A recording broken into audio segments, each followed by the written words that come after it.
and abducted, that like the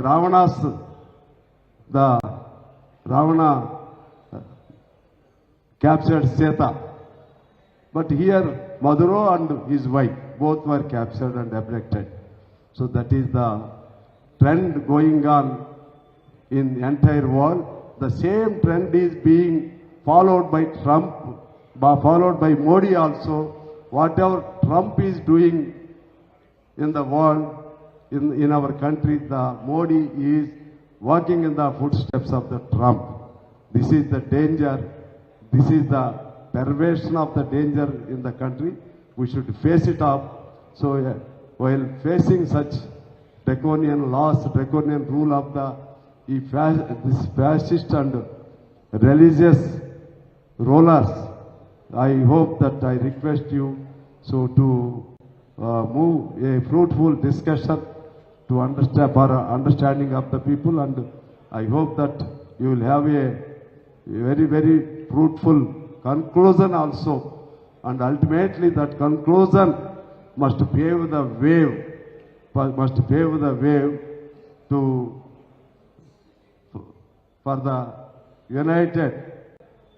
the united actions, as well as that united actions must lead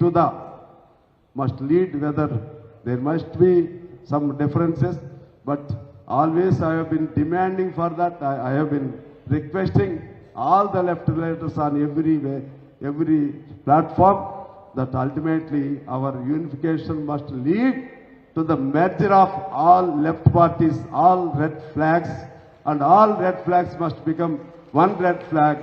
Then we should be able to hoist our red flag at Red Fort. With that aim we will move.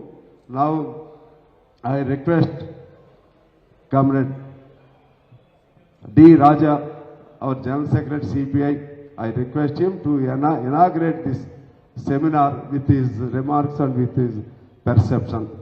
I call Raja Garu to inaugurate this one.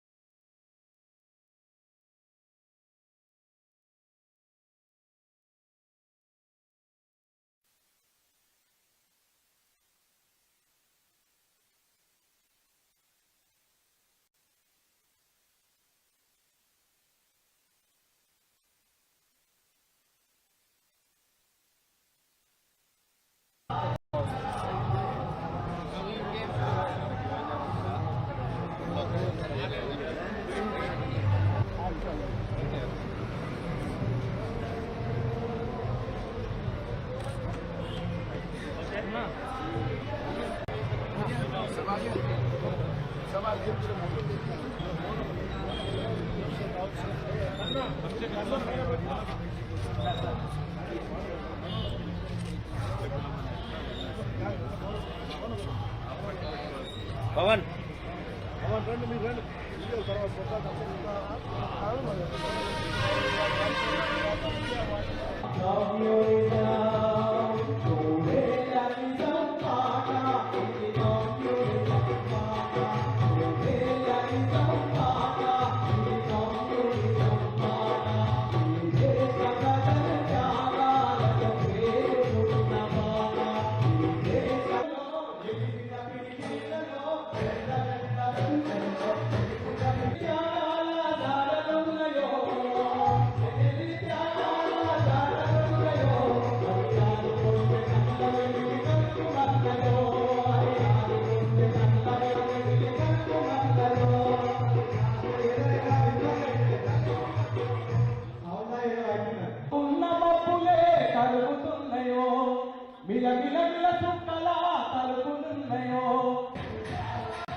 సంపదంత పుట్టే కష్ట జీవి శంఖలో ఏ శవడీయనోడు ఎత్తు గెలుగుతున్నాడో అమరులు త్యాగం చేసి అమరుల ప్రాణాల బెంగలెత్తుకున్నారో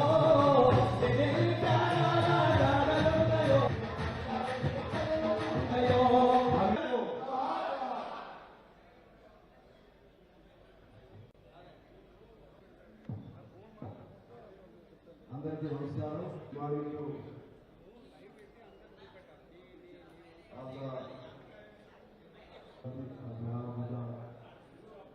Khammam, Khammam district CPI Bhatti Vikramarka, stalwarts, four left parties of this country, state, as well as Comrade David, General Secretary of CPI, Comrade Senior Member of Communist Party of India, and Amarjit, Party Leader as well as General Secretary of AITC, Ramu, Sanjay Garu, Ramakrishna Garu, Allah Ramakrishna Garu, who are on the dais of CPI, Communist Party of India. On behalf of, particularly on behalf of the Khammam district CPI party, I welcome seats, either CPIM or CPI or ML party. So that was the strength of the CPI in this. In Telangana and Andhra, the subject is very critical one. India today and challenges before the left.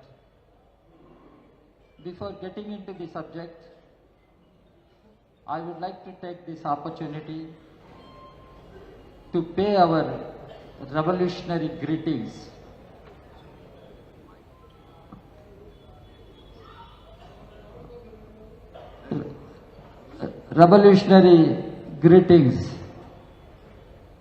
to Comrade C. Rajesh Rao, Comrade Rajshekar Reddy, Comrade Giri Prasad, Comrade N.R. Dasari, Comrade Magdam Baindin, Comrade Ravinarayan Reddy, Comrade Basopunnaya, Comrade Sundaraya, and galaxy of the left leaders who built the left movement, the communist movement in this region. When the whole country was under colonial rule, this region was under Nizam rule. Everyone knows the history. And here the communists built a militant, revolutionary mass movement, Kisan struggle, not only fighting against Nizam rule, fighting against colonial rule for the independence of the country. I take this opportunity to pay our salutes, revolutionary salutes to those great leaders who built the communist movement in this region. Comrades, we have chosen this subject, India today, the challenges before us. India today should be understood properly. Our colleagues from other parties will also speak on this subject. Now, India had won the independence because of the supreme sacrifices made by the communists. We had won the liberation from the colonial rule, from small kingdoms like Nizam. Today we are an independent nation. But what is the condition of post-independent India? We must understand this. The global political situation is horrific.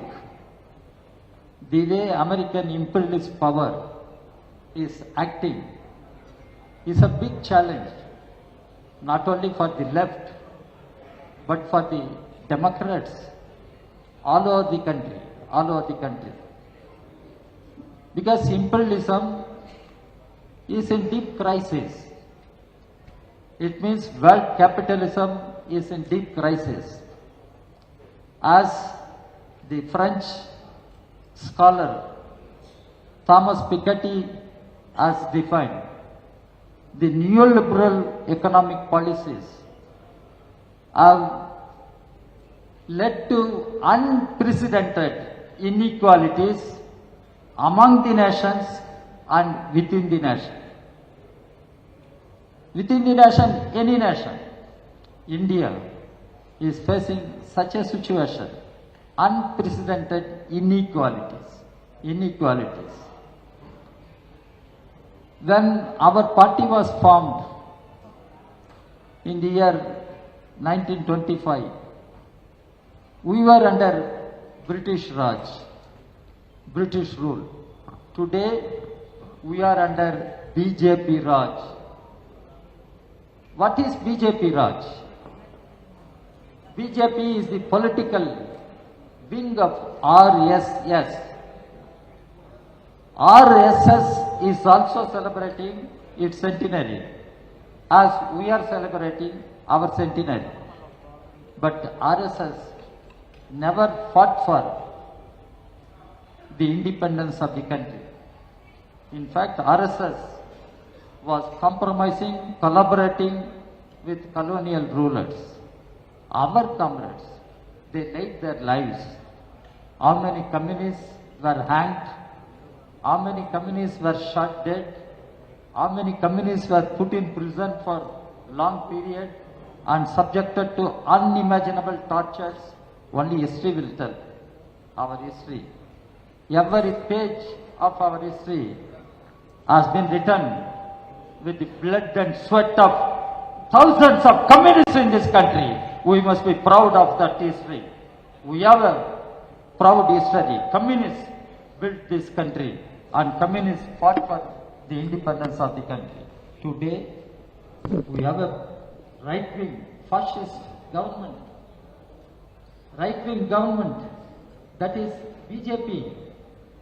And this right-wing government is trying to rewrite our history, redefine the Indian nation, Communist Party of India, the communist, leftists, we have been fighting for a new India. That new India should be a classless India, a casteless India, a socialist India.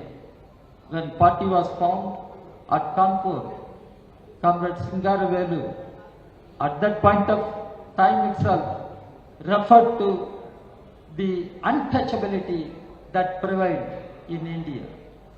So what are the challenges as Indian society we are facing today? We all Marxist Leninists. We believe the Marxist Leninist ideology, the theory should be applied to Indian conditions, the social realities in India. The Communist Party of India has been consistently referring to these challenges. We have the class as a challenge. Now, new developments have taken place. When Karl Marx was writing Capital, he didn't have computer or laptop as we have today. He had to write in his own handwriting. And interestingly, here women comrades are there, they should know his handwriting could be read only by two persons properly. One person, his own wife, Jenny Marx. The other person, his great friend, Frederick Engels. These two persons could read Marx's handwriting. Now, we are in the age of artificial intelligence. What is that? Artificial intelligence. We are in the age of artificial intelligence. That has been impacting the production process, the production relations, the productive forces. that has been changing the economic development. These all we should understand. It is a new era, new era. In this new era, what are the challenges we face? We call it new era, but there are challenges. Number one, class. It means division of labor, division of laborers. Division of labor and division of laborers. That is continuing in India. How to fight against all forms of class exploitations, class enslavements. How to unite all sections of working people, both informal, formal sector, overcoming all divisions. This is a challenge. This continues to be a challenge. Mobilizing the working people, politicalizing the working people. It is a big challenge before left today. We should understand. Then the question of caste prevails everywhere across the country. It is a big challenge before the left. How to fight, annihilate caste. We should think of. We should think of. Because you all know caste is an hierarchical society. The science is very clear. The ethics of Indian civilization are very clear. Birth is same to everybody. We are all born from the womb of mother. When we are born, we don't born as upper caste, lower caste, or Brahmins, untouchables. No, we born as children. Then how come the caste emerges? And this is in the mind of people. Even Mohan Bhagavat RSH, he tells caste is in the mind. What is that mind? How the caste enters into mind? Who forces caste into the mind of the people? Who divides? Who divides the people in the name of caste? That is why Dr. Ambedkar, during his time, he not only fought against caste system, he called upon the people to fight for annihilation of caste. Caste should be annihilated from our society. We are all human beings, and we should live as human beings, having love and compassion towards each other. When democracy is questioned, discussed, everybody refers to Abraham Lincoln. It is Abraham Lincoln who said, "Malice to none, compassion to all." Malice to none, compassion to all. This is what Abraham Lincoln said. But in India, we face caste. Caste. In the name of caste, how atrocities are taking place. How atrocities are taking place. Even a shadow of a little girl fell on somebody. That little girl happened to be a Dalit. She was lynched. Can we tolerate such evils in our country? I can go on narrating the caste atrocities, but the point is, caste is a challenge before the left movement to unite the people. How class exploitation is challenge before the left movement, caste is another challenge before the left movement. We will have to fight against caste system, the evil of caste. As Ambedkar said, we will have to fight for annihilation of caste. Then, comrades, the patriarchy. Now women are sitting here why atrocities against women are increasing, why women do not get equal status in our society, why women are treated as inferior. This patriarchy, how it is leading to atrocities against our women, how our women are lynched, tortured. Any state you take, you will come across such incidents. So patriarchy is another big challenge before the left. So we have been continuously referring to these challenges because these are all issues on which we have to continue long drawn battle, struggle.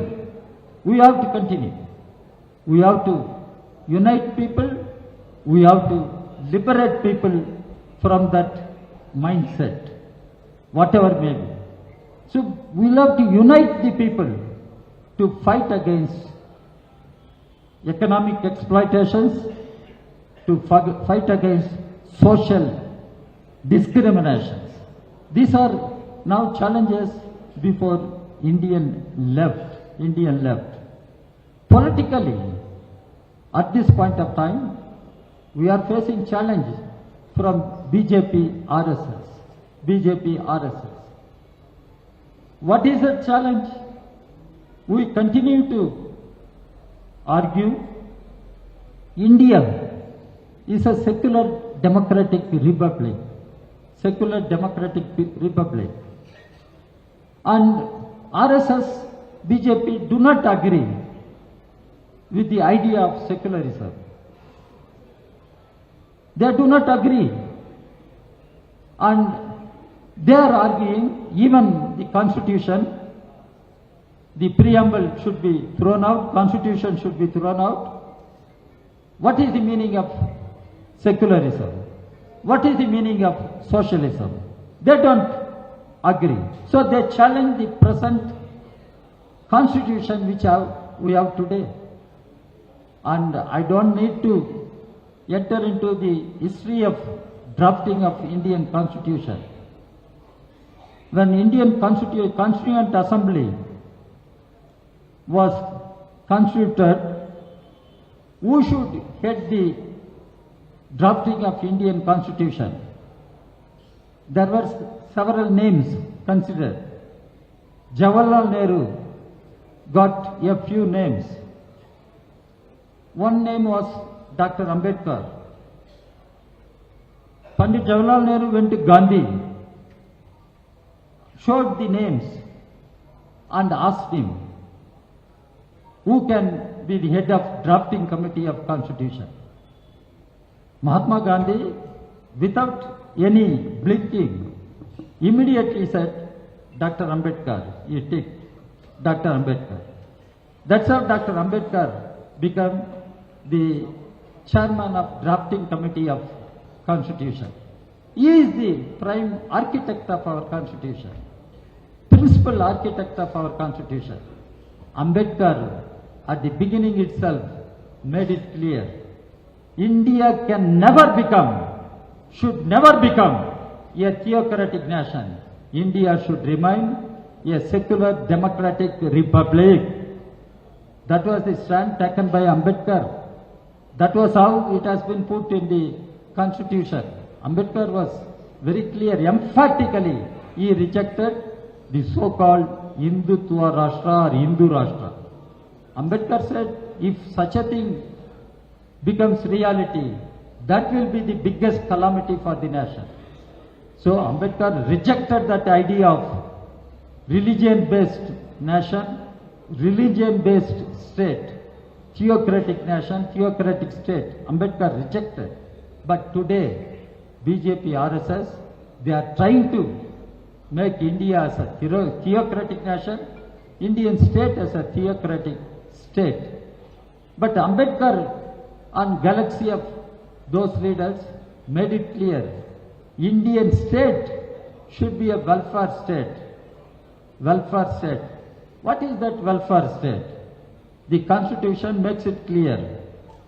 Indian state shall ensure all means of livelihood to all citizens, men and women. This is part of the constitution. Now what Modi is doing?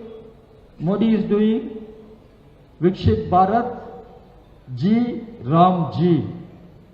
Can you spell these words? Ram Ji. What is this Ram Ji? And taking away the livelihood of the people, poor people in the rural part of our country. And now, not only that, now the Modi government has passed the legislation to impose labor codes, 4 labor codes. What is this? Taking away of the rights of trade union movement, rights of working people in this country. That is why today there is a challenge before left to safeguard the constitution itself. The very constitution is under threat, and left is having this challenge, how to save the present constitution, how to save the present constitution, which defines India as a secular republic, democratic republic, Indian state as a welfare state. One more thing we can go again. It is constitution which defines India as a federal country, Indian government as a federal government. India, that is Bharat, union of states. That is what constitution says. In fact, Ambedkar originally went to the extent of saying India, United States of India. But when he drafted the constitution, he agreed India, that is Bharat, union of states. Now, under Modi, under BJP, the government is snatching away all the powers, rights of the elected state governments. Then what is happening? Now even the right to vote will remain as fundamental right of the citizens, has become a question mark after the exercise, special intensive revision of voter rolls. Again, I refer to Ambedkar. The Indian Republic began its journey ensuring all adult franchise to all citizens. The citizens must have right to vote, and at the age of voting right, initially it was 21 years, now it is 18 years. 18 years. That 18 years also, because of communist intervention, the union government agreed to reduce voting right. It was at the time of Comrade Chandrapan. He was in parliament. He took up the issue through a private member bill. That is how voting right was reduced from 21 to 18. Now, Modi government is taking away the voting right. If right to vote is denied, then where is democracy? Where is democracy? This is another challenge we are facing today. Another challenge we are facing today. And Parliament is not working as Parliament, vibrant Parliament. Ambedkar said, Parliament is the supreme institution in our democracy, representing the sovereign will of the people. Sovereign will of the people. Now, what is happening in Parliament? Whether Parliament represents the sovereign will of the people, the right wing, the fascist forces who have captured the power, they are trying to change the character of Indian state. They are undermining the Parliament and making it redundant. Then where is democracy? This is another challenge before the left, another challenge before the left. So I can go on adding challenges. At the ideological level, we have challenges, and the way RSS is spreading the politics of hatred, polarizing the people, dividing the people, pitting one section against another in the name of religion, in the name of caste. How to fight this? It is an ideological challenge. and the left has to project its ideology and place its ideology as the best alternative to unite the people, to keep the people in harmony. That is the challenge we face today. That is the challenge we face today. And there are challenges of livelihood. And Modi claims India has become fourth largest economy. And people are questioning that also, whether India can be considered as fourth largest economy, whether India can stand up with China, whether India can stand up against America. When Trump is making such provocative statements, Modi does not open his mouth. And Indian government keeping quiet, shameless, they are maintaining silence. That's what is happening. That's why, as far as the economy, livelihood concerns, we have challenge. We have to protect the livelihood of the people, and it is the challenge before the left. Only we can fight uncompromisingly against right-wing forces, BJP, RSS combined. Only left can fight uncompromisingly, projecting its ideological positions. And we are fighting, and we will continue to fight. And here the left must stand united, and we must fight united. And we are going to face very critical elections in the beginning of this year. Kerala will have elections, and it is a challenge before us. We should win the elections in Kerala. We should retain the LDF government in Kerala, because this is important, and that is the only left government in the whole country, and we should win elections in Kerala. West Bengal, we should revive our strength. The left should emerge as a force to be reckoned with. Nobody can ignore the left in West Bengal, and we must emerge as a force. And Tamil Nadu, we are part of a secular coalition, but BJP is trying all its manipulative tactics to somehow disrupt the unity of secular democratic forces and to divide the people. There also, it is the land of Periyar, but BJP is not keeping quiet. There also, we should see that BJP doesn't get any foothold in Tamil Nadu. That is a challenge before the left in Tamil Nadu. Puducherry also, the same thing, Puducherry also, Assam also, where the left should have reasonable presence in assemblies. We are agreeing to work under parliamentary democracy. Parliamentary democracy means the left parties must have reasonable presence in parliament, in state legislative assemblies. It is a big challenge. It's a big challenge before the left, and we will have to think over.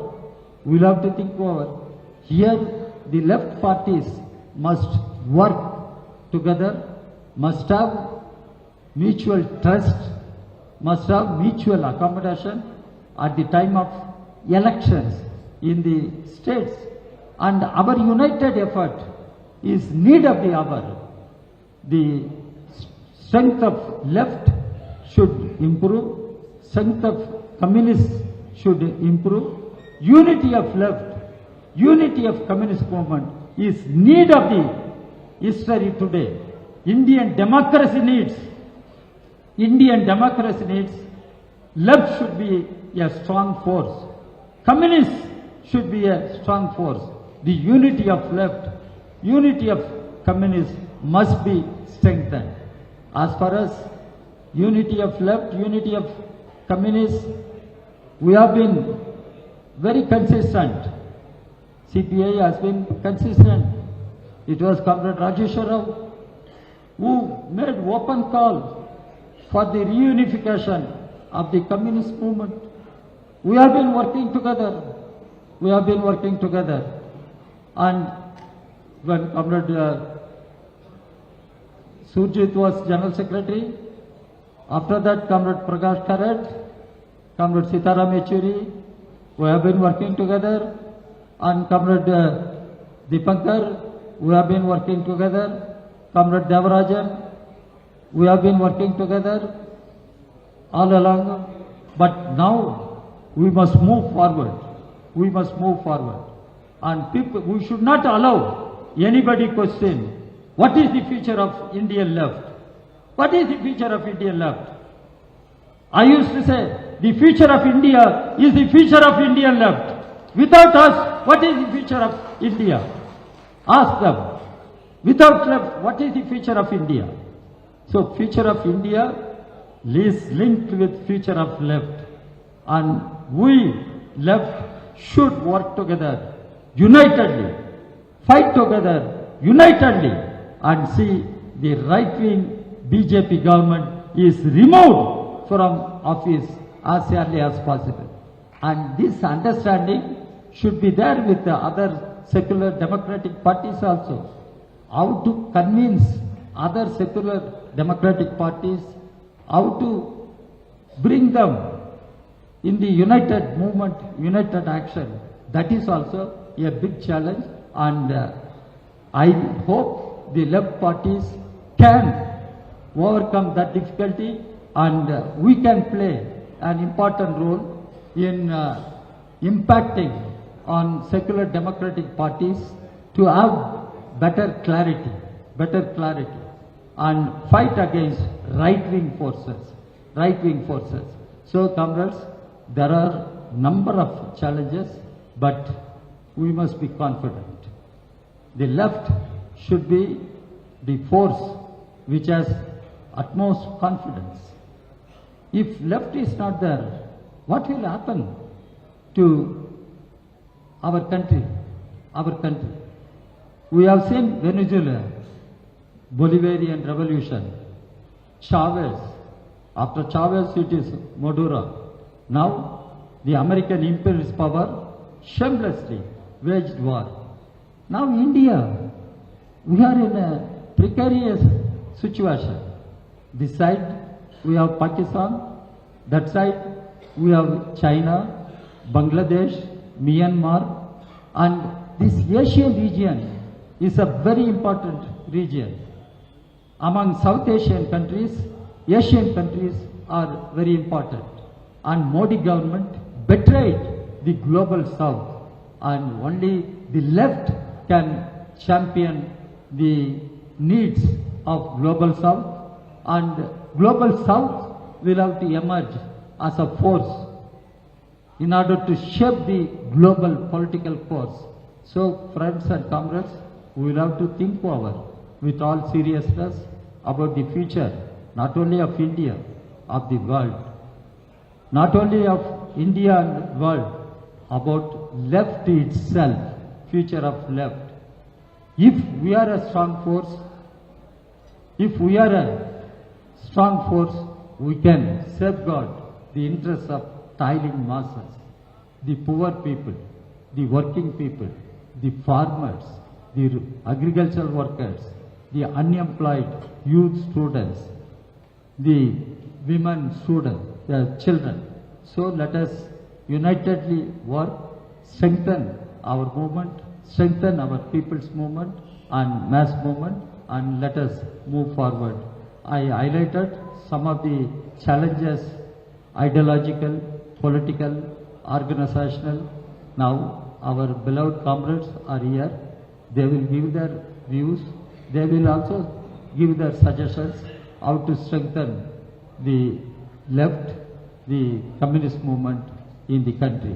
So, friends and comrades, I conclude congratulating the Telangana party, Andhra party, who have organized huge mass movement on 18th, day before yesterday, and it was a very, very inspiring mass movement, mass rally in Khammam. I congratulate both Andhra Party and Telangana Party for their great effort.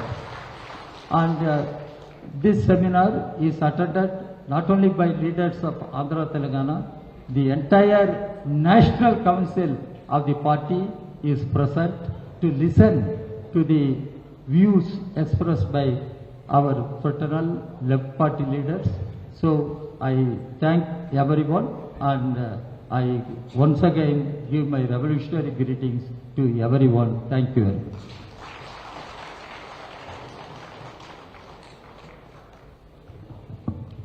Comrades, true translation కాదు, main points చెప్తున్నాను. ముందుగా comrade Rajeswara Rao, Rajasekhar Reddy, Giriprasad, comrade Sundarayya గారు, బసపన్నయ్య, రావినారాయణ రెడ్డి, మగ్దుమ్ మొహిద్దీన్, అలాగే communist ఉద్యమాన్ని ఈ భారతదేశంలో నిర్మించిన వారందరికీ కూడా నేను జోహార్లు తెలియజేస్తా ఉన్నాను. అలాగే ఈ నయా వలస విధానాల వలన భారతదేశంలో ఎన్నడూ లేనటువంటి అసమానతలు దేశం లోపల దేశం వెలుపల నయా వలస విధానం వలన అసమానతలు నెలకొని ఉన్నాయి. ఆర్ఎస్ఎస్ వలసవాదం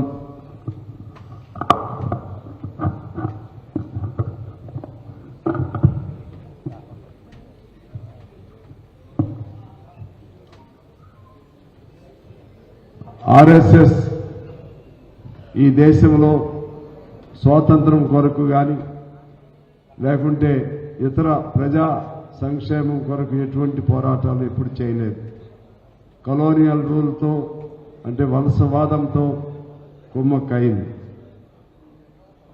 ఆ సందర్భంలో దీనికి సంబంధించి కొన్ని ఛాలెంజెస్ అంటే కొన్ని సవాళ్ళని మీ దృష్టికి తీసుకొస్తున్నాను. ఒకటి, కార్మిక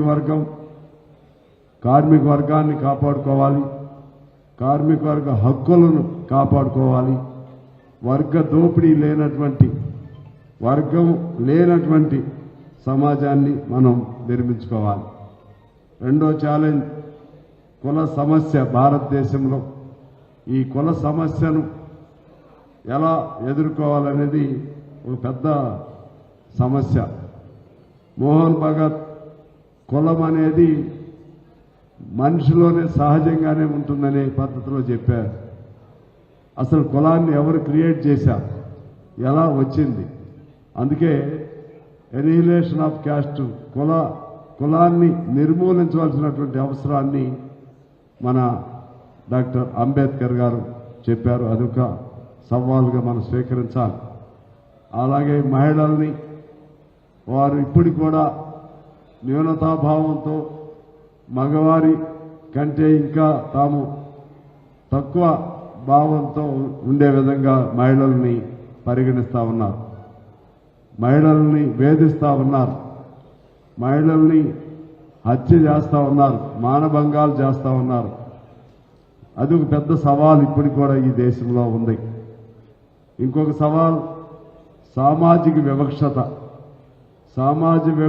వివక్షతకి ఆ సమాజ వివక్షతతో పాటు ఆర్థిక దోపిడీ, అలాగే వ్యతిరేక సామాజిక వివక్షతకు పాల్పడేటువంటి శక్తులకు వ్యతిరేకంగా సర్వజనాల్ని సమీకరించాలి.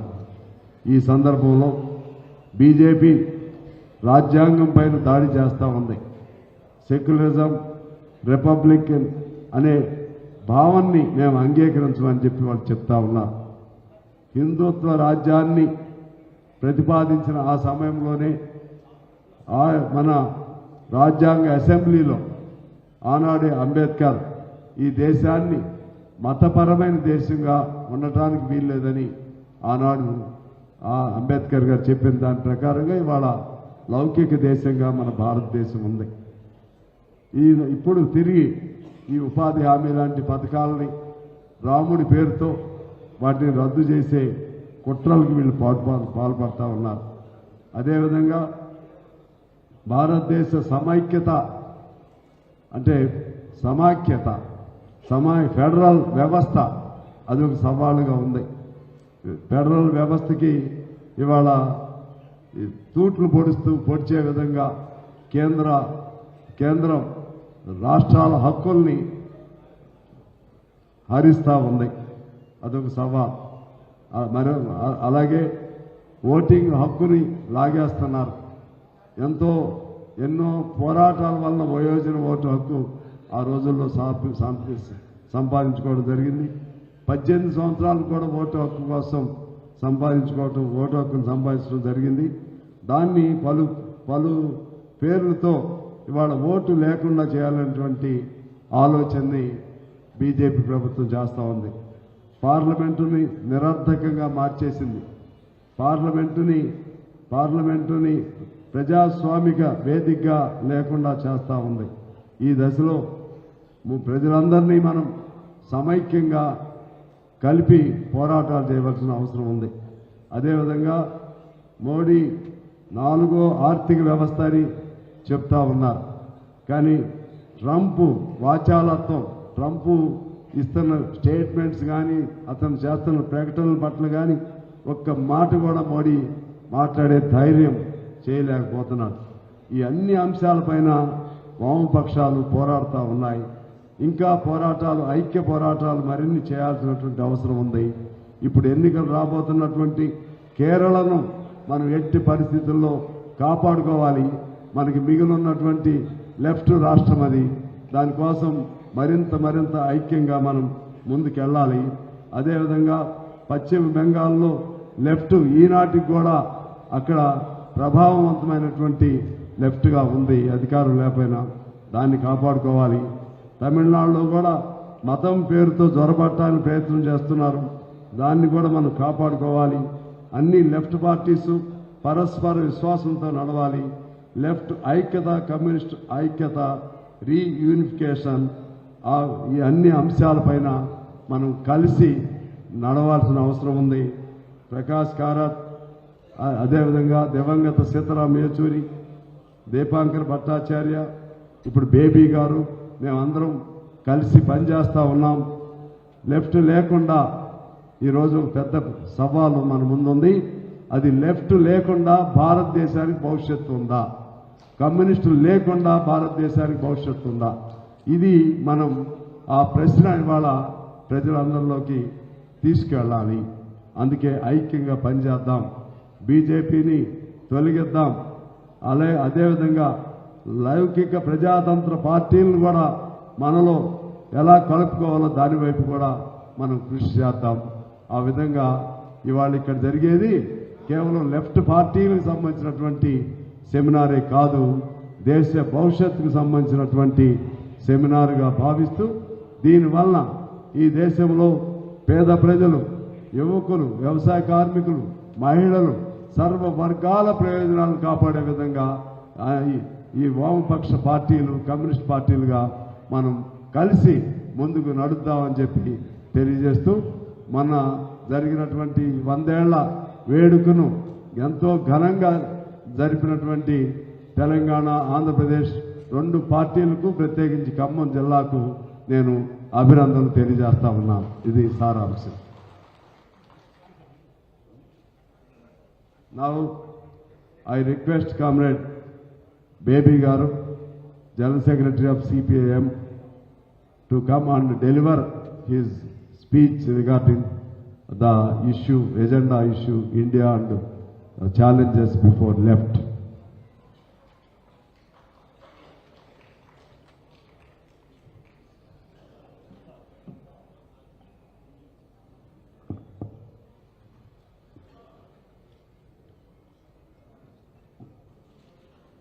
అధ్యక్షులు, సోదరి సోదరులారా,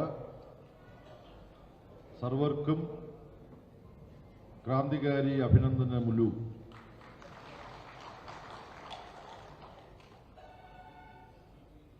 Esteemed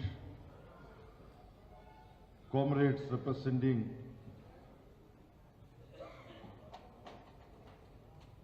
communists and left political parties in our country, leaders, National Council members, and comrades of CPI. First of all, I extend warm revolutionary greetings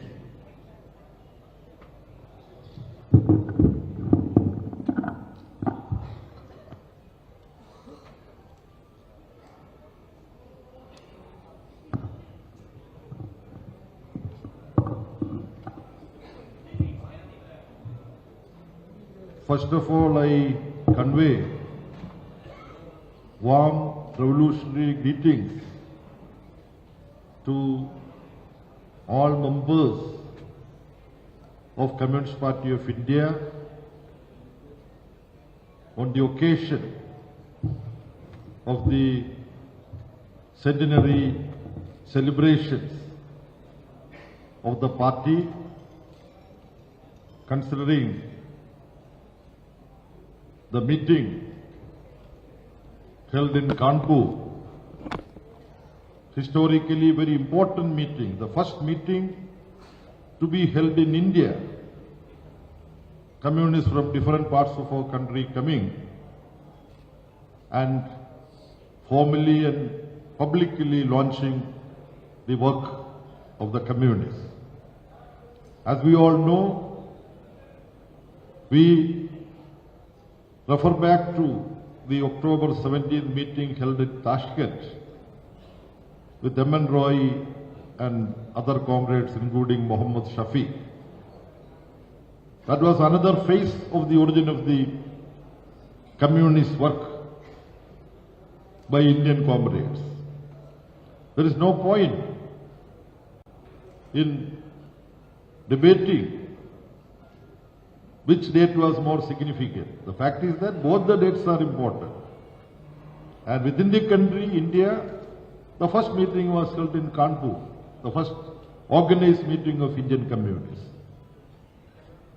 But earlier, as part of the Communist International, there was a meeting of less than 10 comrades, where Comrade Muhammad Shafiq was elected as the first secretary of the Indian Communist Group, which is also very important in the prevailing situation of India today.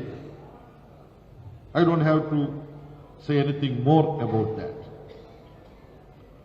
Comrade D. Raja has presented the topic in its entirety, and we all know, those of us share this platform, we don't have any different perspective generally on most of these issues.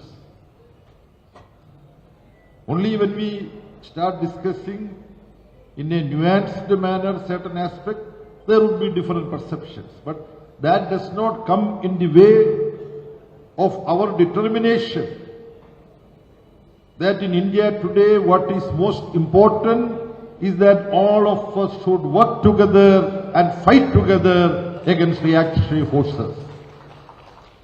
There we are all united. And in the recent past, there has been joint interventions on many issues. When in the name of dealing with terrorism and extremism, a group of comrades with whom we have very sharp political ideological difference, that is the People's War Group, Maoists, they have a different approach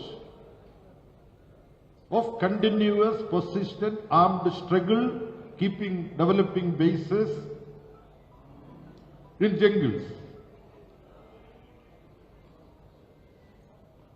But while having our differences with that approach, in the present day world, in the present India, whether such an approach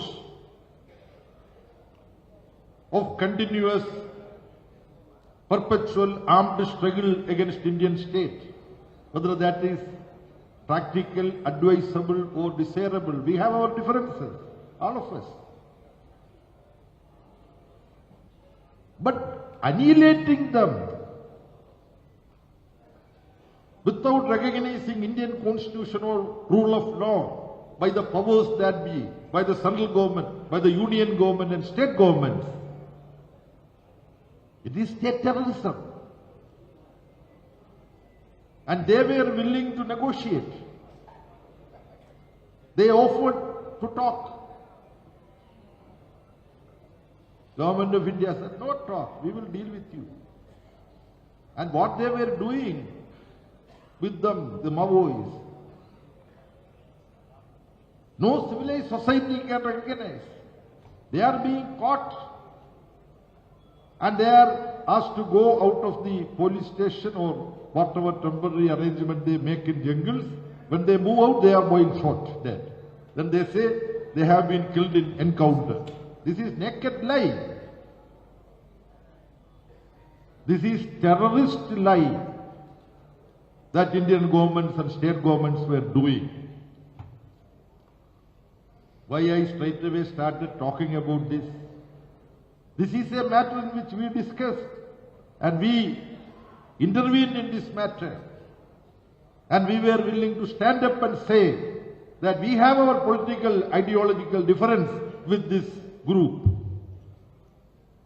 But what Government of India does is unacceptable. We tried our level best to highlight this particular point. And today, on this stage, we were discussing the Trump proposal, the so-called peace plan for Gaza, Palestine. It is a plan of continuous total occupation of Gaza. West Bank already 40% is under Israeli occupation supported by USA. And the point is, all details we all know. I don't want to elaborate. But US administration wants India to join the so-called peace plan where a board of peace is a travesty of truth. This name given, board of peace. This is a board of annihilation actually.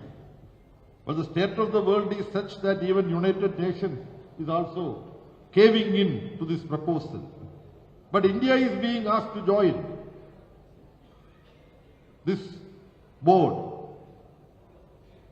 We have independently already taken position, all the parties, left parties, that India government should not join this plan of Trump and Netanyahu and some accomplices. So, in India today, how the left should react to emerging situation. Our political task, we are all on the same page, that the biggest threat that the people of our country face today in our country, India, is the very fast, dangerous steps being taken by the union government under Narendra Modi,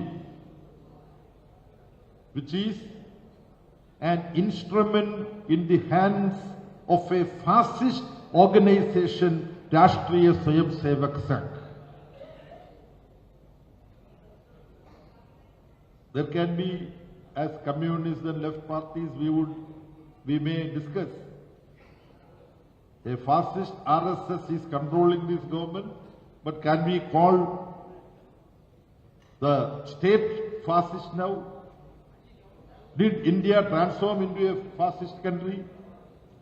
These things are nuanced discussion that we can separately engage in. But we don't have any difference of opinion that RSS is fascistic, and RSS is calling the shots. And the Prime Minister is an RSS pracharak. And without any hesitation and shame, he openly stated that V.D. Savarkar is his political guru. The same Savarkar who was one of the accused in the murder case, murder of Mahatma Gandhi. So this is the real situation in India today. And we know various steps followed by Union government. Reducing Indian Parliament into a mere appendage which need to be handled by powers that be. The importance of Parliament, which Comrade Raja referred to, how Ambedkar in Constituent Assembly underlined the importance of Indian Parliament. We have our reservation about Indian Parliament also. It is not for the first time that Indian Parliament has been totally disarmed and made an instrument in the hands of the ruling dispensation. During emergency, we had that experience. It was almost a non-functioning parliament. But today, under fascistic RSS and their political party BJP calling the shots, entire democratic space of parliament has been totally removed. It's just being reduced into a skeleton.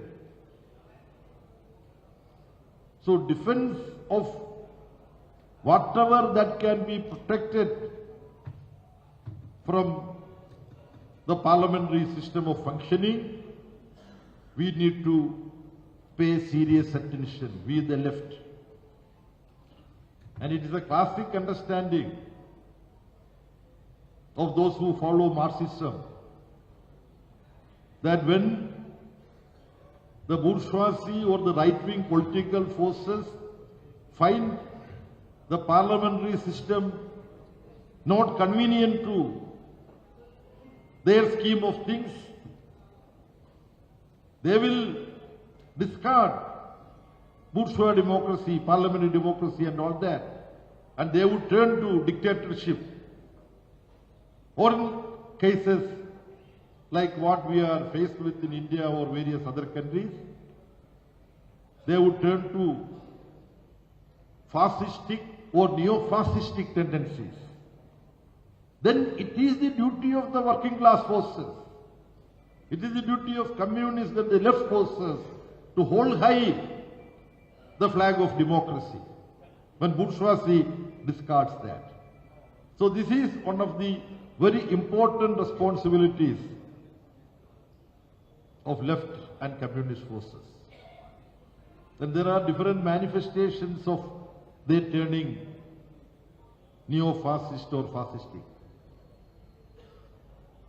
One of the most dangerous, alarming exercise that they are taking recourse to is the so-called SIR, Special Intensive Revision of Voters List. That is how they give an expansion, but in fact it is special intensive removal of various sections, inconvenient sections in society from the voter list. This is what they are doing systematically. Its impact, the way in which this is carried out, considering states' peculiarities, there will be differences. I did not give opportunity to become this a news. My vote and my wife's vote, our sons and daughter-in-law's vote, all were in Trivandrum. It was not to be found in Kerala. Then it was with lot of effort perseverance, we could complete the formalities. Being a former member of parliament and all that, generally there is a special, we don't want for any special thing, we communists, but still in the system, it is supposed to have certain safeguards to ensure that such names are not being missed. But the Vice Admiral's case in Goa and so many other cases, this would have appeared. But that way this was not revealed. So the special intensive removal from the voters list, they have a grand plan with regard to this. All the dimensions have not been discussed in our society. Why? This special removal is happening parallel to the census exercise. And there is one very special provision related to the census organization. The decisions of the census organization cannot be questioned in any court. This is the kind of provision that is existing today. And some friends, public intellectuals, they have been discussing about this, including former Home Secretaries and senior Indian Foreign Service officers and scholars, that there could be some scheme, because the delimitation has to start on the basis of the new census. And the Constitution amendment made was that the new delimitation would take place only after a quarter century, that after 2025, only after 2026 census.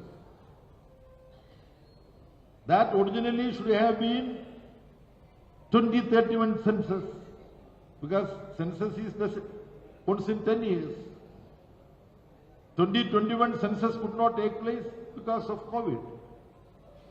But it could take place in 2023. They delayed it. Now they are doing it. What is being suspected is that before 2029 election, next Lok Sabha election has to be in 2029, the census that is taking place now, with the new technology available and the way in which RSS does various things, they know how to circumvent various provisions. There can be a scenario where before 2029 they may go for delimitation also, whereby if on the basis of new census delimitation takes place, already in public sphere there has been discussion, most of the South Indian states are going to lose dozens of seats. Long and short, the overall possible impact could be the area where BJP thinks that BJP thinks, I'm sorry, I should have said RSS thinks. BJP is nothing but RSS. As per RSS calculation, if on the basis of the new census a new delimitation takes place, discarding whatever be the political result of South India with the other states, comfortable two-third majority can be organized by the RSS dispensation. This is the calculation. I don't want to go into more details about this issue. On this we need to have wider discussion. And we need to have experts and professionals who are knowledgeable about these matters to form activist groups, discussions, and we need to come out with alternate proposals to this particular situation. In fact, almost 10 days ago, there was an article in the Hindu where various possible alternatives to representation of people in various people's representatives bodies can be considered. For example, in European Parliament, countries with various populations are being represented. So a rational proportion is being worked out in the representation of European Parliament, where countries belonging to the bracket with larger population, their representation would be proportionately brought down in a reasonable manner. Similarly, countries which belong to the category with lower population, their representation to European Parliament would be brought up with a mathematically rational proportion. So various methods are there. RSS scheme of misusing the census and misusing the delimitation, which is inevitable once in 10 years, or through a constitution amendment as a special case, it was decided that it can be only after quarter century. How we can prevent the RSS technically taking advantage of a task that is enunciated in the Constitution itself. Comrades, as large ground has already been covered by Comrade Raja, as I have mentioned, we all agree there is no point repeating those things. But there was a reference made about the scuttling of the Manrekha. It is not just a question of a new nomenclature, new name being introduced. Comrade Divankar was asking me, which he may speak. I don't want to rob him of explaining that point, but it's a very reasonable point. Whether we also should say the new name that they have proposed, G, Ram G. There is no need. That is one part.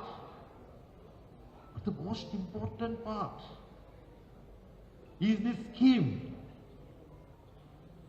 is being sought to be killed. And how this scheme came into operation? We should understand very briefly its history. Many of you know. This scheme is the work of the United Progressive Alliance, UPA government, Manmohan Singh government implemented it. But on behalf of the left, with all humility, we need to set the record straight, but for the intense, protracted fight that the left put up in the UPA coordination meeting for this project to be accepted and implemented by the UPA government, this would not have come into effect. This is the fact. Many of our comrades also don't remember this. In this, UPA chairperson also played a role. Finally, we posed the question. We are not participating in the government. That time left was over 60. We should remember, all the left parties together. And Congress leader Manmohan Singh did not have majority in Lok Sabha. It was with the support of this left and of course other political parties also. But without the support of the left, even numerically, Manmohan Singh government would not have sustained. Then we said, by extending support, we are not asking any spoils of power. For example, we should be permitted to nominate 3-4 governors in some states. Did we ever ask? No. So we said, we want some of the problems of the people should be addressed by this government. And this is there in the election manifesto, prepared by G. Inderes and all that. Such people help. Why don't you implement this? Then, for a project in a government, especially central government, to be accepted and implemented, 3 important people need to come together on board accepting it. Who are they? Prime Minister naturally, Finance Minister naturally. Those days there was Planning Commission also. Planning Commission Vice Chairman. Prime Minister is the Chairman. Montek Singh Ahluwalia was the Vice Chairman of Planning Commission those days. Montek Singh Ahluwalia. So Manmohan Singh ji he's an innocent man, personally. He was not a political man. He said, no, these funds will go waste. That's what he said. He is no more. Chidambaram was Finance Minister. He said, no, I agree with Manmohan Singh ji. This project, it will not give any help to people. We would be just wasting resources. This is what Chidambaram said. Montek Singh Ahluwalia said, this is by throwing funds down the... What is this? Down the line. എന്താണ് നമ്മുടെ ഓടയ്ക്ക് എന്താ പറയുക? ഓട? Drain, correct. I was being old. I was not getting the proper word. Thank you, comrade. If you want to earmark these funds for this is just throwing money down the drain. That is the word he used. First they asked, where is the money to implement such a program? Then our comrades worked. In that, Comrade Sidaram, who is no more, he is also party of the team of the left parties, Raja, Devarajan, other RSP. We said every year you write off lakhs of crores of rupees in your budget. Don't write off. Just save those money. That is good enough. Like that we are. Anyway, let me not go into those details. So, after protracted struggle of the left, this also gives the reply why there should be a left. But for the left, this Manrega would not have been there. That is how it came. Now with this modification, what is happening? Manrega provides a right-based poor protection. In any part of India, those who are registered, they can go and demand, I am willing to do unskilled labor. You know what work they do? It's unskilled work. They should be given work and the wages for that work. If the government is unable to give them some work, equivalent to the wage should be given.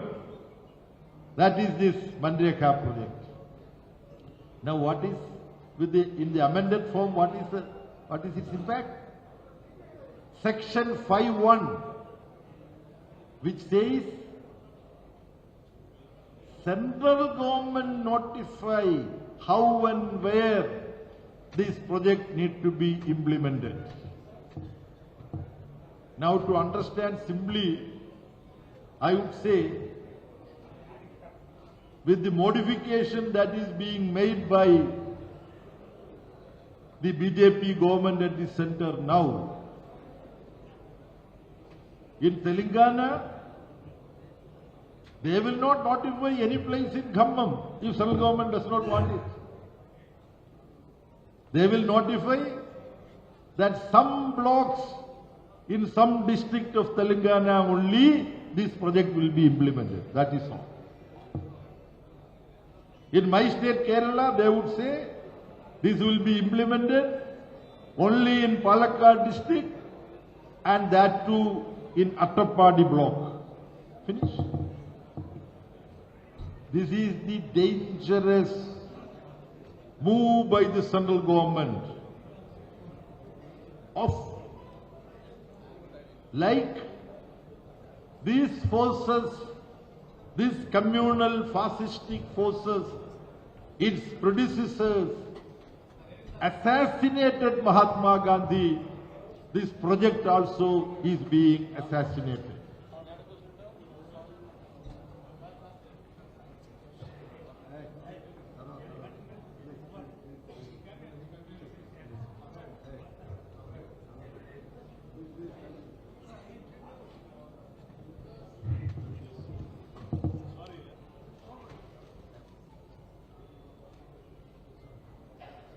So long and short,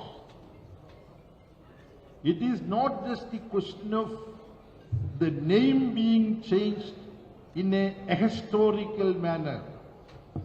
They are unhappy with the name of Mahatma Gandhi. That is important. Because Mahatma Gandhi stood and lived for communal amity. That's why he was assassinated. Now they are assassinating a pro-poor project which was implemented by the UPA government with the support of the left. They not only rechristen itself, change its name, which itself is unpardonable, because they want to remove the name of the father of the nation. They are, for all practical purposes, some people said it is a mercy killing of a job project for the poor. I would correct, it is not a mercy killing by BJP government, it is a merciless killing of a very important project aimed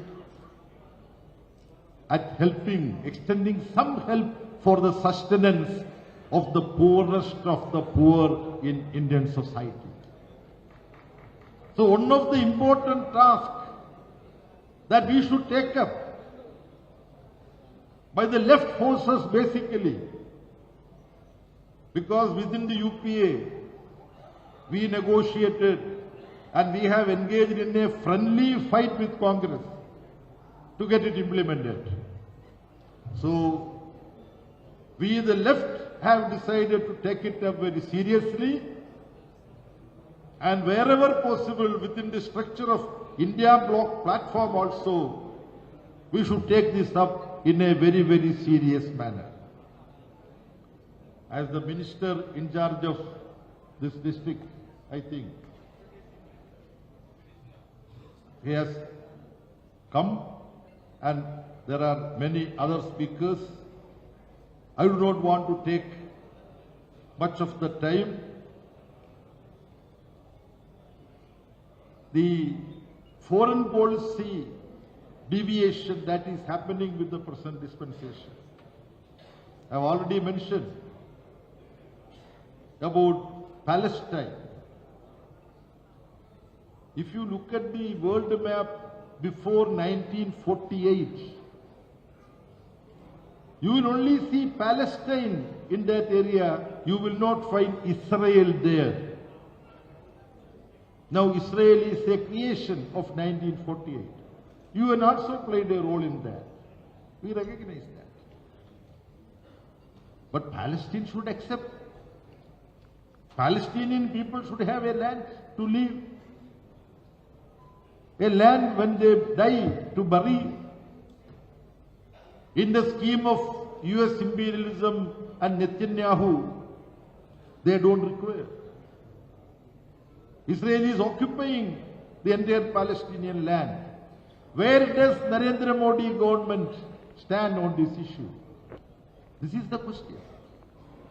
So on issues related to Indian working class, Indian peasant, Indian agricultural labor, Indian women, youth and students, the left need to unite, and left would like to cooperate with other forces also, which are willing to fight against this fascistic RSS and RSS-controlled government at the center and in many states. But we have to hold high the time-tested foreign policy of being with the third world, being with those countries which had to fight imperialism for liberation, countries of Asia, Africa and Latin America. That policy has been totally abandoned by Narendra Modi government now. This is also an issue on which the left and democratic forces should join hands in the coming days. I do not want to speak about the income disparity that exists in our country today. There are various other points, but since I feel I should not exceed the time limit, while concluding, I want to mention that there are issues which the left collectively need to reflect. When we fight against all forms of communalism, in many places, this is being wrongly projected as the left taking an position against religion, especially with the majoritarian communal outfits capturing an overarching influence over the minds of the people. This narrative happens in many a place. So we have to distinctly differentiate our fight against communalism and our approach to religion. Religion is a social reality. Some of us would be respecting all the religions, and we need not be professing any particular religion. That is my position. But we are not anti-religion. When we criticize communalism, it is not opposition to that particular religion, the religion which has been misused to interpret a communal narrative. This is so about the belief in God also. I understand in many places to isolate leftist forces, other political parties, mostly communal-based political parties, say, oh, these leftists, communists, they are against God. They don't believe in God. We know in the constitution of communist parties, there is no provision that communist party members should be against religion or against God. Those who believe in religion, those who believe in God, they can also join Communist Party, Left Party. When we think about the future of the left, to fight far rightist forces, we have to expand the independent strength of each left and democratic political force.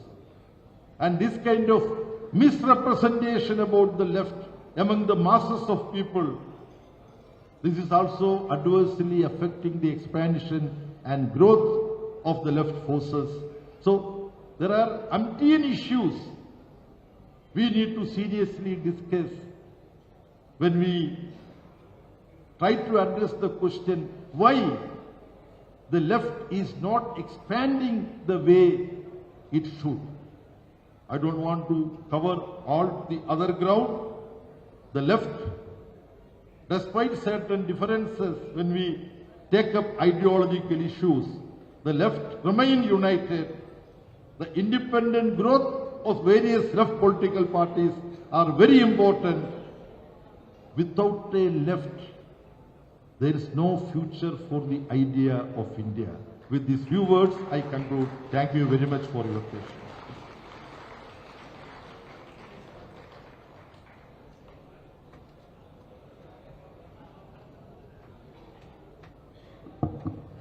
Thank you, Comrade Baby Garu. You have delivered very good message to the gathering. Actually, మీ అందరికీ నేను మనవి చేసేది ఏంటంటే time తక్కువ ఉండబట్టి translate చేయట్లేదు. Don't feel otherwise it is I don't find time to translate. So it takes so much time. మళ్ళా దీపాంకర్ భట్టాచార్య గారు మాట్లాడతారు. మధ్యలో మన ఉప ముఖ్యమంత్రి గారు వచ్చారు, వారు కూడా మాట్లాడతారు. తర్వాత మన దేవరాజన్ గారితో క్లోజ్ చేద్దాం. మళ్ళా after lunch will have our national council meeting also. So Bhatti గారికి సంబంధించి comrades, I invited comrade Shri Bhatti గారు, who has got versatile knowledge of all the subjects, and he is a vivid reader of, so extent reader of all the subjects. So that's why I asked him to come prepared. So actually he came with all that preparation because of time factor. So just he will give some important points along with his message.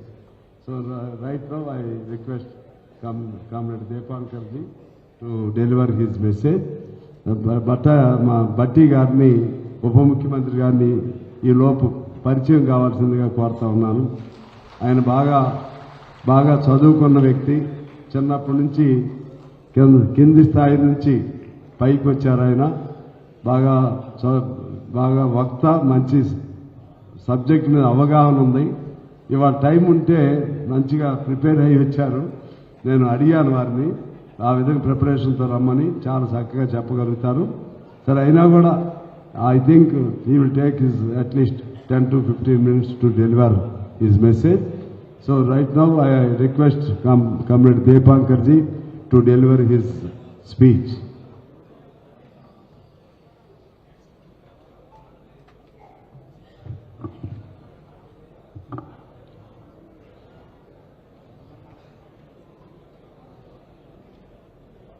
Comrade President, Comrade M.A. Baby, Comrade D. Raja, Comrade Devarajan, मंच पर उपस्थित अन्य तमाम साथियों और यहाँ उपस्थित CPI के नेशनल काउंसिल के सभी साथियों, अन्य तमाम साथियों, सबसे पहले this is a historic occasion, centenary of the CPI. So please accept my warm revolutionary greetings. Warm revolutionary greetings to all comrades of CPI across the country. और मैं आपको ये बताऊं कि जैसे आप लोगों ने 2025 में और अभी तक शताब्दी वर्ष आपने मनाया, हमारी पार्टी ने भी मनाया। हमने भी पूरे देश में साल भर संगठित कम्युनिस्ट आंदोलन के 100 साल इसी हिसाब से हमने पूरे देश में इसको मनाने का काम किया। और कल दरअसल इस समय मैं मऊ में था, कॉमरेड अतुल अंजान का जिला मऊ, उस मऊ में इसी तरह की मीटिंग हो रही थी। हमारी पार्टी के पूर्वांचल का, उत्तर प्रदेश का पार्टी स्कूल भी था और वहीं से मैं यहाँ आ रहा हूँ।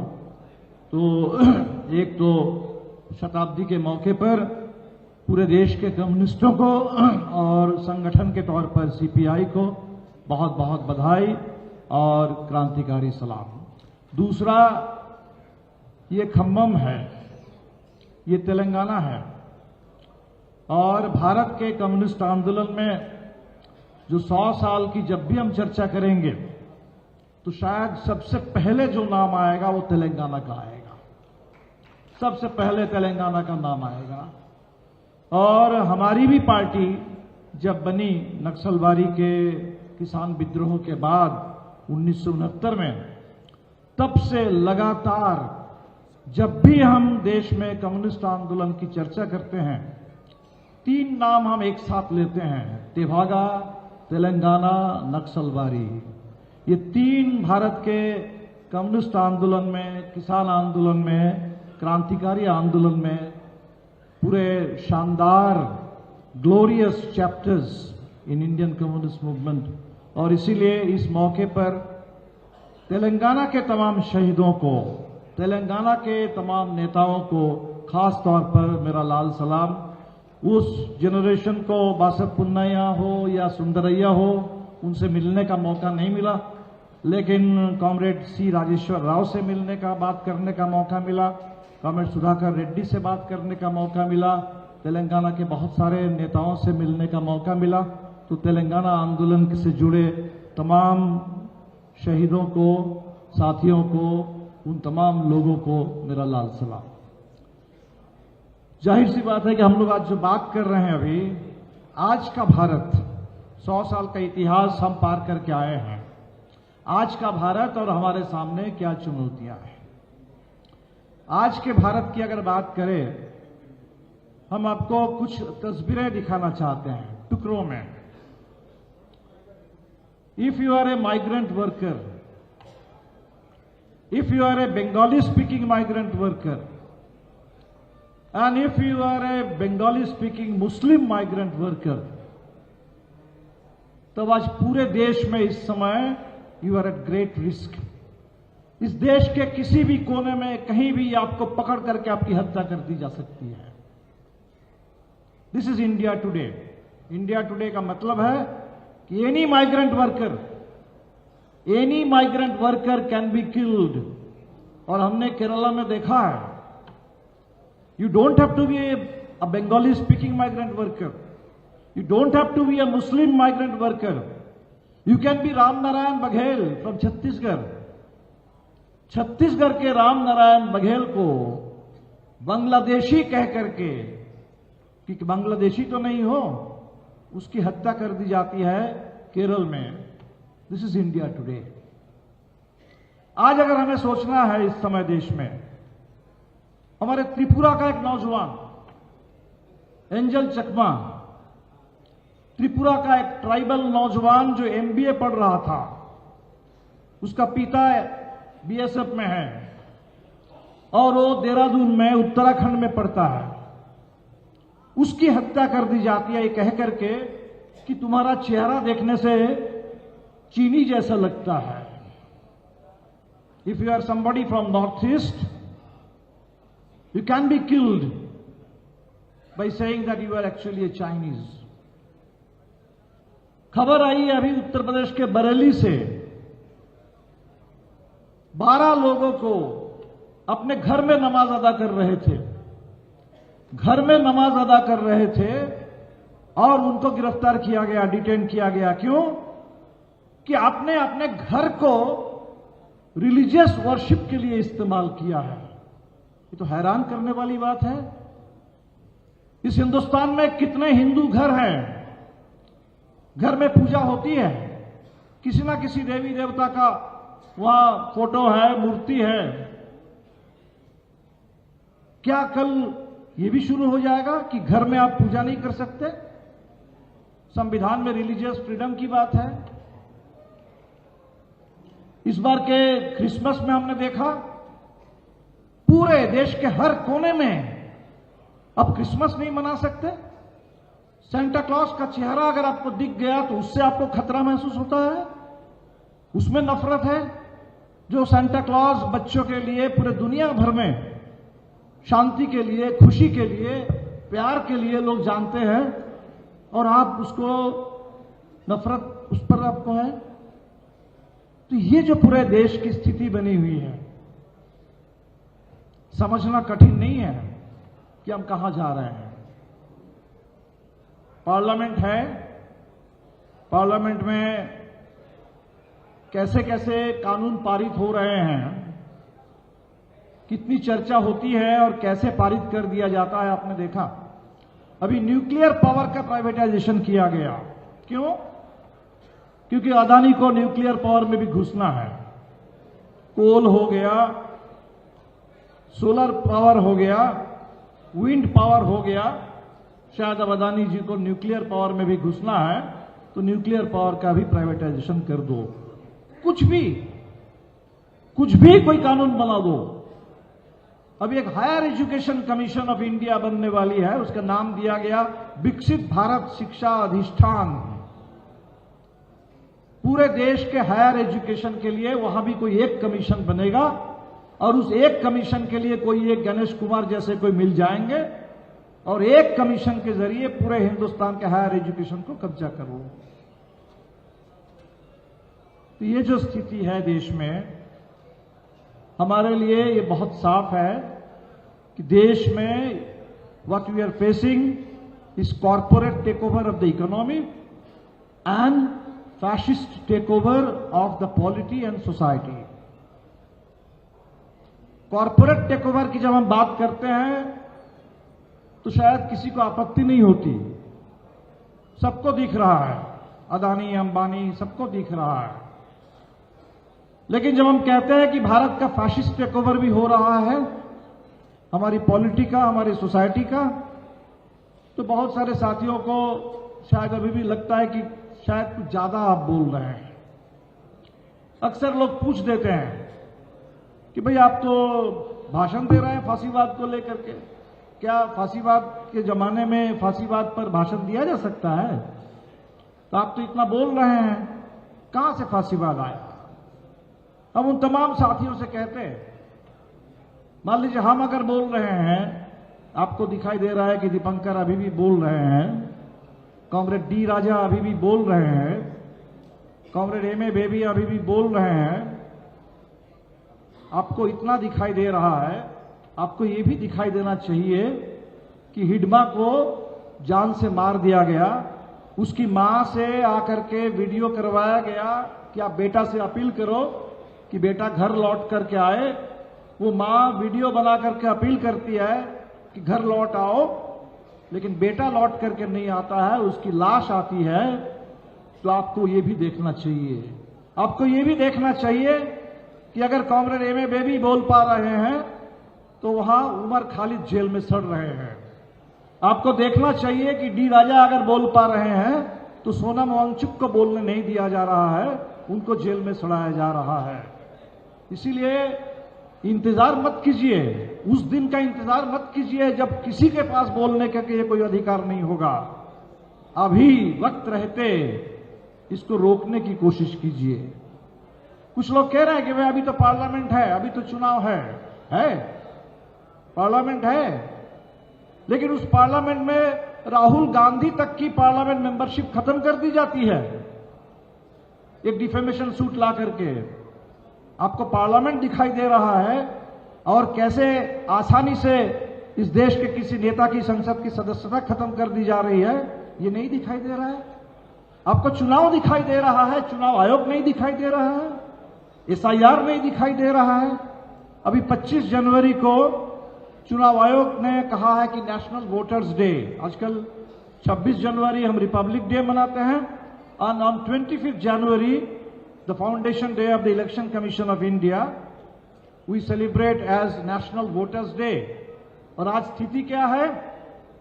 अभी SIR चल रहा है, SIR चल रहा है। बिहार में SIR हो गया, उस SIR का क्या परिणाम निकला आपने देखा। और 9 राज्य में और 3 यूनियन टेरिटरी में SIR चल रहा है। अभी 12 राज्य में, अभी हिंदुस्तान का बहुत बड़ा हिस्सा बचा है। 12 राज्य में 7 करोड़ लोगों का नाम चला गया, 7 करोड़।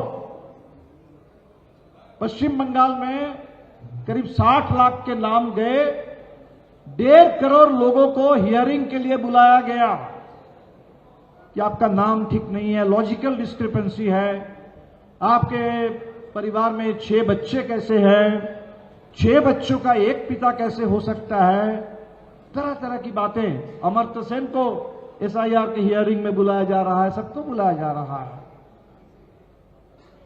तो ये डिसएनफ्रेंचाइजमेंट, मैस डिसएनफ्रेंचाइजमेंट। हिटलर भी चुनाव से ही आए थे, चुनाव जीत कर ही हिटलर बने, और चुनाव के बाद इस तरीके से पूरे तंत्र को उन्होंने बदल दिया कि 1 नेशन 1 पार्टी 1 लीडर 1 स्टेट बन गया वहां। तो इसीलिए हमें लगता है कि हम लोगों को बहुत इसके लिए इंतजार नहीं करना चाहिए। अगर दिमाग में वो जर्मन पैमाना हमने बैठा लिया है कि भाई जर्मनी में तो गैस चेंबर बने थे, 60 लाख यहूदियों की हत्या कर दी गई थी, अभी हमारे यहां तो गैस चेंबर अभी तक नहीं दिख रहा है, अभी तो 60 लाख का आंकड़ा तो नहीं आया है। इसके लिए इंतजार मत कीजिए। कम्युनिस्ट कभी इंतजार नहीं करते। कम्युनिस्टों का काम है वर्तमान में, बल्कि उनका भविष्य का प्रतिनिधित्व करते हैं, इतिहास से सबक लेते हैं। इसीलिए मैं तमाम आज देश के वामपंथी साथियों से खास तौर पर अपील करूंगा कि इस समय ये जो पूरे फैशिस्ट टेक ओवर, उस टेक ओवर को, वो टेक ओवर की प्रक्रिया है। अगर हम अभी इसको रोक नहीं पाएंगे तो टेक ओवर जब पूरा हो जाएगा तब आपके पास बचेगा नहीं कुछ। टेक ओवर की प्रक्रिया से हम जूझ रहे हैं, गुजर रहे हैं, तो उस टेक ओवर की प्रक्रिया के खिलाफ अभी समय है। समय रहते रहते, थोड़ा बहुत लोकतंत्र बचा रहते रहते, थोड़ा बहुत संविधान, थोड़ी बहुत बोलने की आजादी, ये रहते रहते उसका सही इस्तेमाल करके हम लोगों को इसको रोकना चाहिए। अलग अलग पार्टियां हम लोग हैं, बहुत सारे साथी कहते हैं कि भाई एक पार्टी क्यों नहीं बन जाते। बिल्कुल बन सकते हैं। अगर 1925 में एक पार्टी थी तो 2030 में एक पार्टी बन जा सकती है, कोई बात नहीं है, बिल्कुल बन सकती है। लेकिन हम कहेंगे कि इस पर एक कब होंगे, एक होकर के क्या करना है उस पर सोचिए। What is to be done. एक होना है, एक होना है, एक हो जाइए, एक हो जाइए, एक नहीं होने से नहीं होगा, इससे कोई बात नहीं बनेगी। एक होकर के करना क्या है। अगर एक नहीं भी है, 4 अलग पार्टी भी है, तब भी एक साथ मिलके बहुत कुछ कर सकते हैं। तो नजर हमारी इस पर हो कि करना क्या है। मैं बस कुछ आंदोलनों की चर्चा करके बात खत्म करूंगा। अभी इस देश में, अब पुराने इतिहास याद करिए तो 1925 में CPI, लेकिन 1920 में AITUC का गठन हुआ।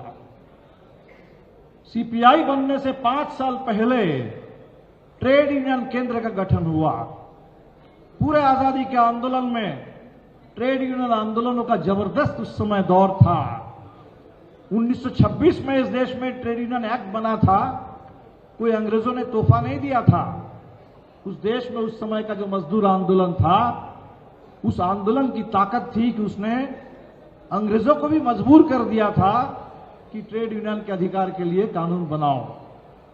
तो क्या आज ये जो 4 लेबर कोड थोपे जा रहे हैं, ये जो मनरेगा को खत्म करके ये जो कानून आया है, हम अभी कॉमरेड बेबी से कह रहे थे कि हम इसको जी राम जी नहीं कहते। जी राम जी, कुछ लोग महात्मा गांधी बनाम राम, इस चक्कर में हम नहीं जाएंगे। जी राम का मतलब है ग्राम, ये विकसित भारत ग्राम जी कानून आया है कि विकसित भारत जब बनेगा, उस विकसित भारत में ग्राम कहां रहेगा, ग्राम के बेरोजगार कहां रहेंगे, ग्राम में रोजगार का क्या होगा। तो ये गांव का सवाल है, गांव के रोजगार का सवाल है।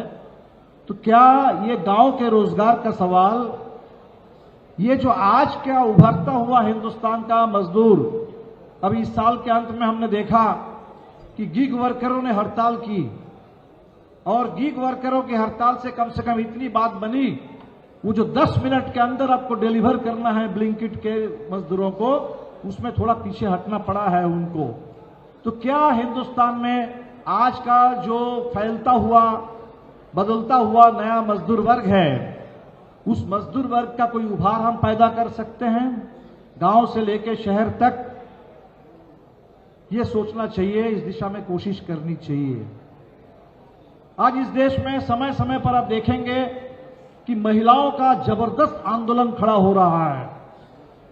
बलात्कारियों को खुली छूट है, बलात्कारियों को माला पहनाया जा रहा है, सेंगर को बेल दिया जा रहा है, राम रहीम को हर रोज पैरोल मिल रहा है।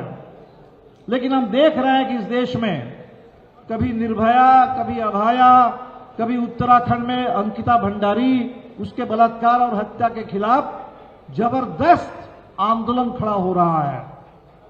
ये जो महिलाओं का आंदोलन है, उसमें कुछ लोग कह देते हैं कि भाई ये एक घटना है, इसमें फांसी दे दो, इसमें सजा दे दो, बस वो आंदोलन एक घटना बन करके रह जाता है।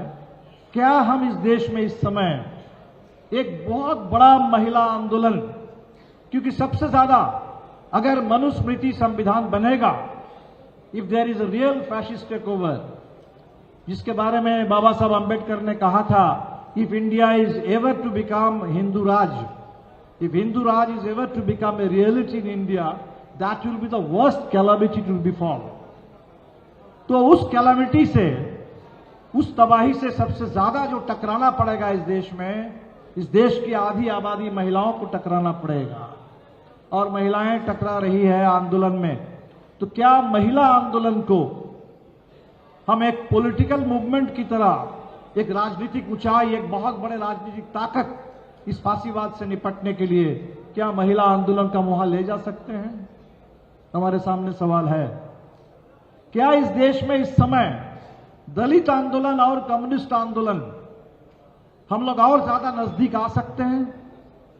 आजादी के आंदोलन के दौर में 1930s, 1940s, दो ऐसे दशक थे जब बाबा साहब अंबेडकर और कम्युनिस्ट पार्टी मिल करके काम कर रहे थे।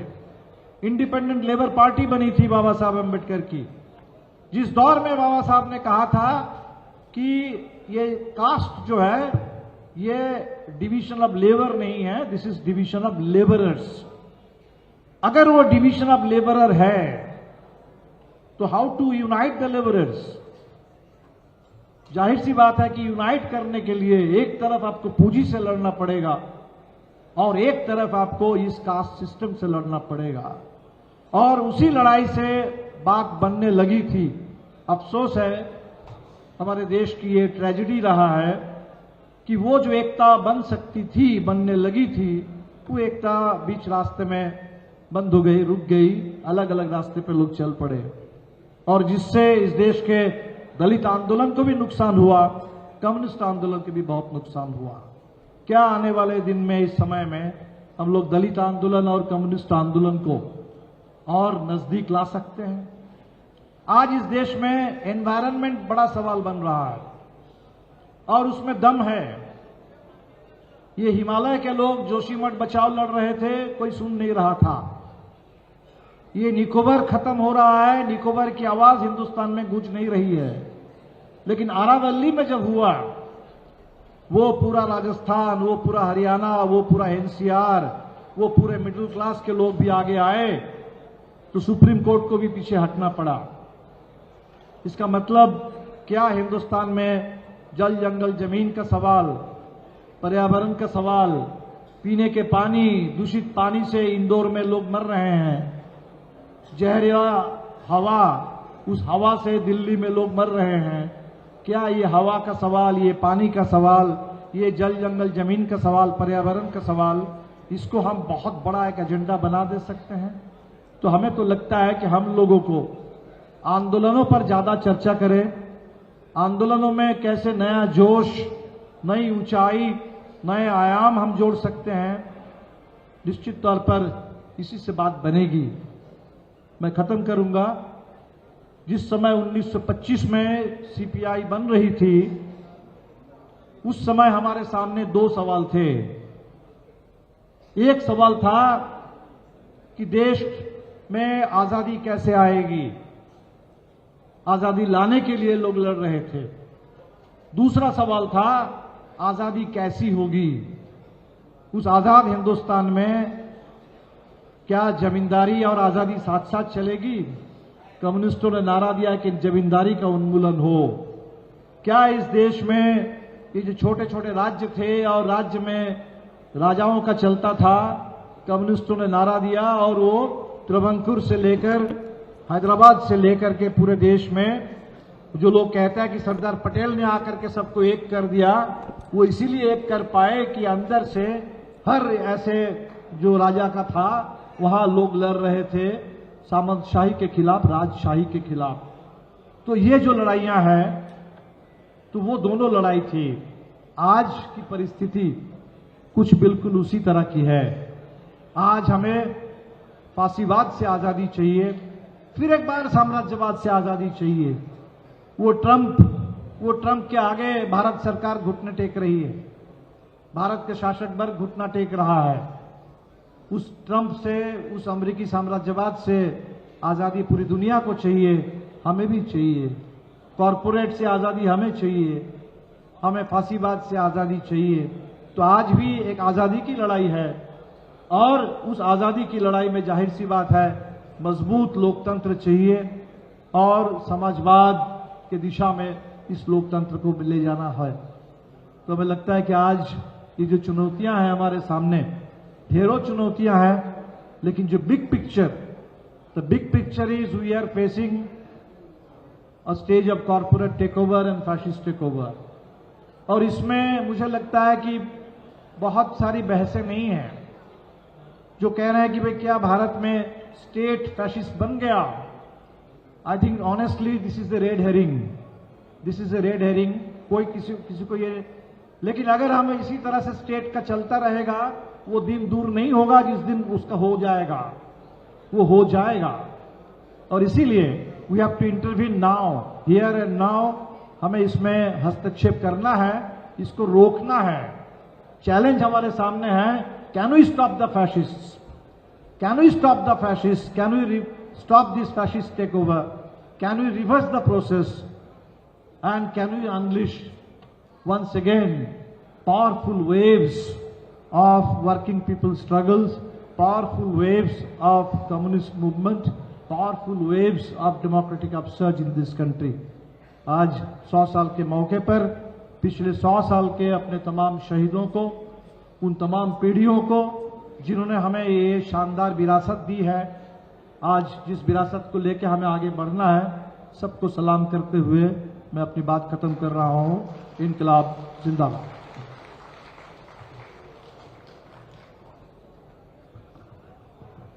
థ్యాంక్ యూ కామ్రేడ్ దీపాంకర్ గారు. ఇప్పుడు మన ఉప ముఖ్యమంత్రి గారు భట్టి విక్రమార్క గారు, ఆయనకి చాలా చక్కగా సబ్జెక్టు పట్ల మంచి అవగాహన. ఎందుకంటే నేను ఎప్పుడు వింటూ ఉంటాను, అసెంబ్లీలో కూడా మన కమ్యూనిస్టు భావాలకు అనుగుణంగానే పేదవాడి భావాలతో కూడిన ఉపన్యాసాలు చాలా చక్కగా మాట్లాడుతూ ఉంటారు. అందులో ఆయన మొత్తం ఐఏఎస్కి ప్రిపేర్ అయ్యాడు. ఆ రోజుల్లో ఐఏఎస్ ప్రిపరేషన్లో అనేక సబ్జెక్టుల మీద నాలెడ్జ్ ఎక్వైర్ చేశారు. సో వారిని భట్టి గారిని మన ఉప ముఖ్యమంత్రి గారు, మన జిల్లా వాసి, వారిని మాట్లాడవలసింది కోరుతున్నాను. అంతేనా?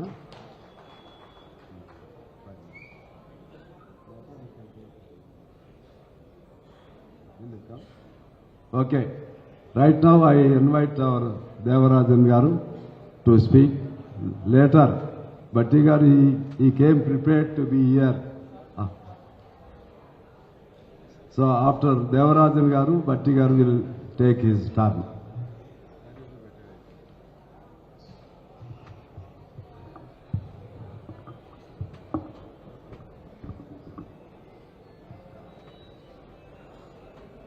Respected comrades in the dais, dear comrades and friends, I think now we are discussing the challenges before the left of Indian left parties.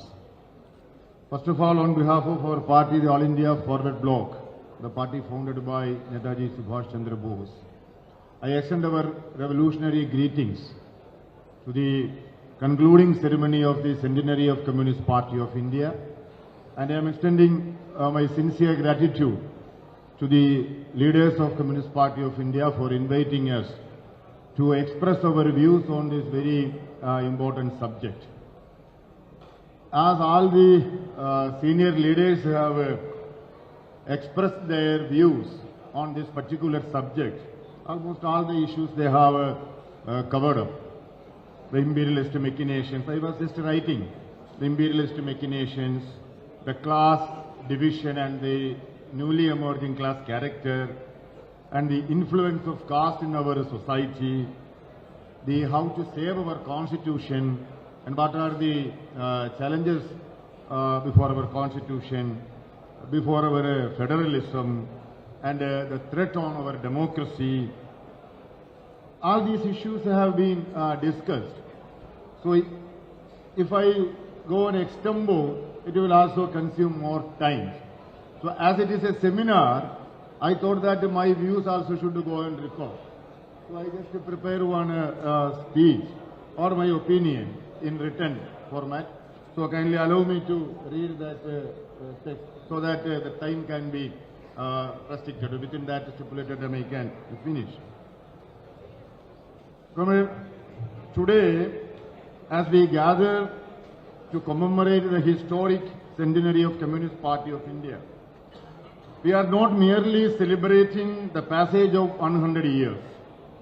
We are honoring a legacy of sacrifice, struggle, and unwavering commitment to the cause of the working people of this country, from the factories and fields to the streets and the student hostels. The communist movement in India has been the moral compass of our nation, the voice of the voiceless, the shield of the oppressed, and the conscience of Indian democracy. The centenary comes at a decisive moment in our history. I know that it is 1:45, everybody is hungry, and most of the people are nowadays diabetics, so they need food in time, that I know. So he is requesting everybody to sit for a moment, that the Deputy Speaker will also address, then we will disperse for lunch. Am I right? Yes. This centenary comes at a decisive moment, yes, in our history. We live in a political landscape increasingly dominated by corporate interest, neoliberal dogma, and an unprecedented concentration of economic and political power in the hands of a few. Wealth is being centralized, labor is being socialized, agriculture is being corporatized, and the very idea of social justice is being mocked. In such a time, it is the left, and only the left, that continues to stand firmly with workers, peasants, agricultural laborers, youth, women, minorities, and the marginalized. And yet, comrades, we must speak with honesty and courage. The Indian left today faces a profound crisis.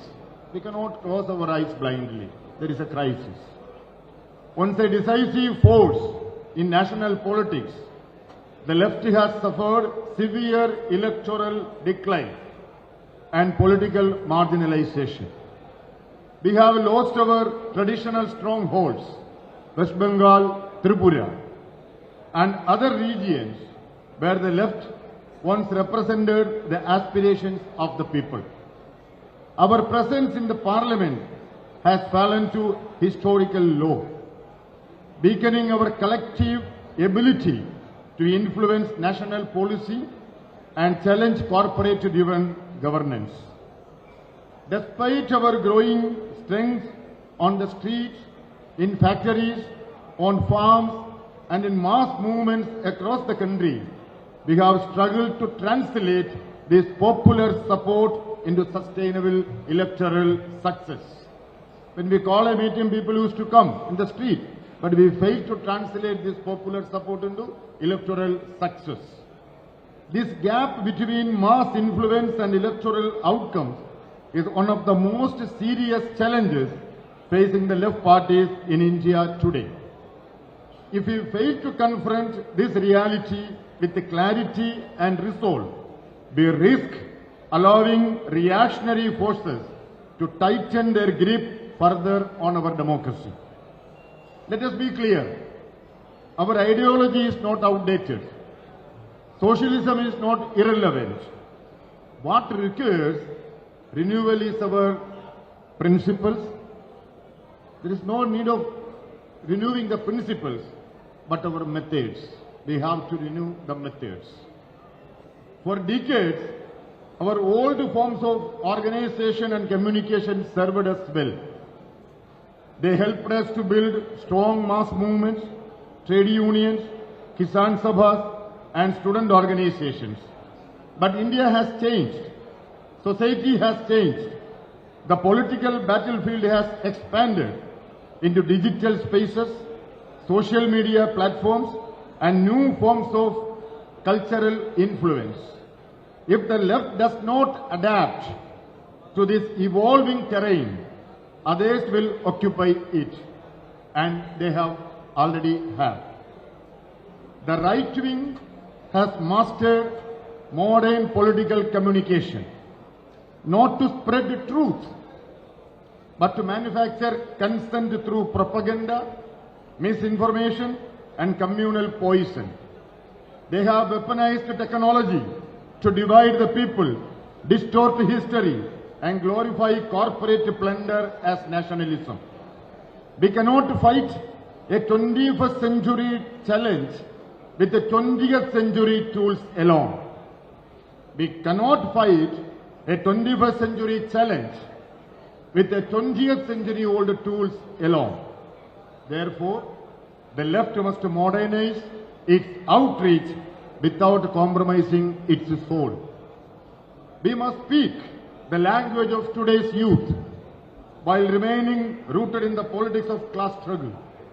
We must use social media not as a substitute for mass work, but as its extension to amplify workers' struggles, expose corporate loot, counter communal narratives, and present a clear socialist alternative. We must invest in political education that equips our cadres to engage confidently both on the ground and in the digital sphere. The challenge before us is not merely electoral, it is civilizational also. We are not dealing with just another right-wing government, not with the ordinary right-wing government. We are confronting a regime that represents the fusion of the most dangerous tendencies of our time: communal hatred and corporate greed. This is a project that seeks to divide the working people on the basis of religion and caste, while uniting the richest corporation and crony capitalists in an unprecedented plunder of national wealth. Communalism is being used as a weapon to distract the masses from unemployment, price rise, agrarian distress, and the destruction of labor rights. Corporate power dictates policy, writes laws, and captures institutions. Democracy is hollowed out, federalism is undermined, dissent is criminalized, and constitutional values are treated as obstacles. In such a situation, the responsibility of the left becomes historic. We must strengthen left unity, not as a slogan, but as a living political practice. The fragmentation of progressive forces only benefits reactionary politics. At the same time, we must work with all secular and democratic forces to build the broadest possible resistance against communalism and authoritarianism without diluting our independent left identity. We must reconnect electoral politics with the mass struggles. Elections cannot be seen as an isolated event. They must be political culmination of continuous movements on issues of livelihood, land, labor, education, health and social justice. Our candidates must emerge from struggles, not from convenience. Our campaigns must reflect the everyday realities of the people, not abstract rhetoric. Comrades, I am not a specialized doctor. All the speakers and your party congresses, our party congresses, we used to diagnose the problem. We used to diagnose the disease. Diagnoses are okay. We should think about whether the treatment is proper or not. We always diagnose these are the problems, these are the issues. But whether the treatment which we are giving to the patient, whether it is always proper or adequate or not, these are the occasions we have to think about it. Whenever there is a struggle, there is a Bharat Bandh or All India General Strike or any sort of joint program, we were all together. We will work together, we will try our level best to make it success, everything we will do. But when the election comes, whether it is assembly election or local body election or parliament election comes, everybody will go their own way. Everybody will go their own way and talk to the regional parties and take their own share. But there is no unity. If the left parties comes together as a bloc, they can negotiate with the so-called democratic parties. We can negotiate with the secular political forces. Then that will give a message that the left of our country, the working class, they are united as a bloc. We can also bargain, we can also pressurize them. I am of the opinion that the centenary of Communist Party of India is not a moment for nostalgia alone. It is a call to action.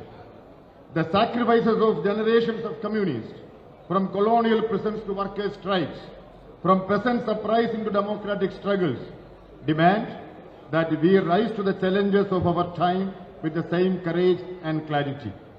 History has placed before us a stark choice, the only choice, either the further consolidation of communal corporate rule or the resurgence of a powerful left-led democratic alternative rooted in class unity and social justice.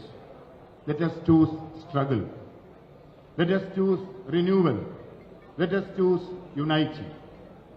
And let us reaffirm with the confidence and determination that the future of India belongs not to hatred and greed, but to solidarity, equality and socialism. Long live left unity. Long live the working people of India. Red salute to the Centenary of Communist Party of India. Thank you very much. Jai Hind.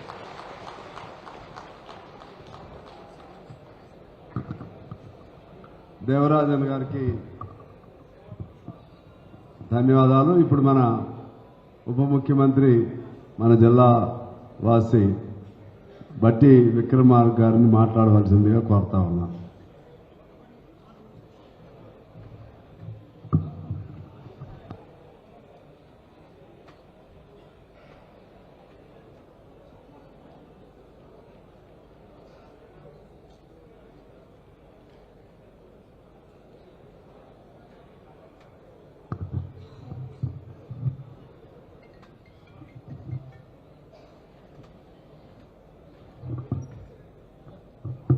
పెద్దలు,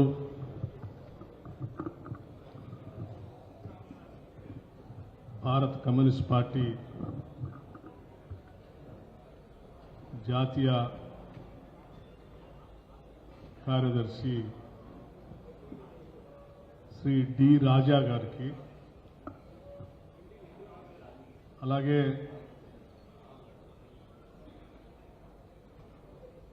baby గారికి general secretary CPI M, Dipankar Bhattacharya గారికి general secretary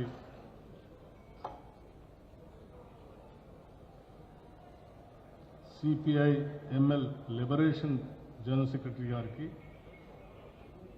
Shri G Devarajan గారికి AIFB general secretary గారికి, అట్లాగే వేదిక మీద ఉన్నటువంటి కోననేని సాంబశివరావు గారికి, కామ్రేడ్ అమర్జిత్ కౌర్ గారికి, కామ్రేడ్ రామకృష్ణ గారికి, కామ్రేడ్ డాక్టర్ గిరీష్ శర్మ గారికి, కామ్రేడ్ ప్రకాష్ బాబు గారికి, కామ్రేడ్ PS సంతోష్ కుమార్ గారికి, కామ్రేడ్ పల్లబ్ సేన్ గుప్తా గారికి, కామ్రేడ్ సంజయ్ కుమార్ గారికి, అట్లాగే కామ్రేడ్ పల్లా వెంకటరెడ్డి గారికి, అనేక ప్రాంతాల నుంచి మరి ఈ కార్యక్రమానికి ఇక్కడికి వచ్చేసినటువంటి వివిధ రాష్ట్రాల ప్రతినిధులకి, దేశాల ప్రతినిధులకి, నా ముందు కూర్చున్నటువంటి నారాయణ గారికి, సుదర్శన్ గారికి, ఇతర కామ్రేడ్ సోదరులందరికీ కూడా ముందుగా నా హృదయపూర్వకమైనటువంటి నమస్కారాలు. అట్లాగే CPI శత వసంతాల సందర్భంగా, అంటే 100 సంవత్సరాలు పూర్తి చేసుకున్నటువంటి సందర్భంలో దీనికి సంబంధించినటువంటి సమావేశాలు దేశంలో ఖమ్మం జిల్లాని ఎన్నుకోవటం, ఈ ఖమ్మం జిల్లాలో మీ అందరికీ, సరే మా పార్టీలు వేరైనా మీ అందరికీ ఆతిథ్యం ఇచ్చేటువంటి అదృష్టం మాకు రావటం నిజంగా మా అదృష్టంగానే భావిస్తా ఉన్నాం. మా జిల్లా, and I am not talking about our own district people, I am trying to give the voice to the outsiders of the district. మా జిల్లా ఆతిథ్యం ఇవ్వటానికి, అనేక రకాలైనటువంటి భావజాలాల్ని ఆహ్వానించడానికి, అనేక రకాలైనటువంటి భావజాలాల వ్యాప్తికి కూడా ఈ జిల్లా ఎప్పుడూ ఆహ్వానిస్తూనే ఉంటుంది. What I am trying to say, Raja Garu, this district is having a peculiar kind of a situation here. It always welcomes a different ideologies. It always absorbs different ideologies. It always allows and welcomes the deliberations on different ideologies. It's something like, extreme left-wing extremism to right-wing ideologies, till that it always welcomes everyone. On the same lines, today we are very fortunate to host from all over the country, not only the country, even from all over the world.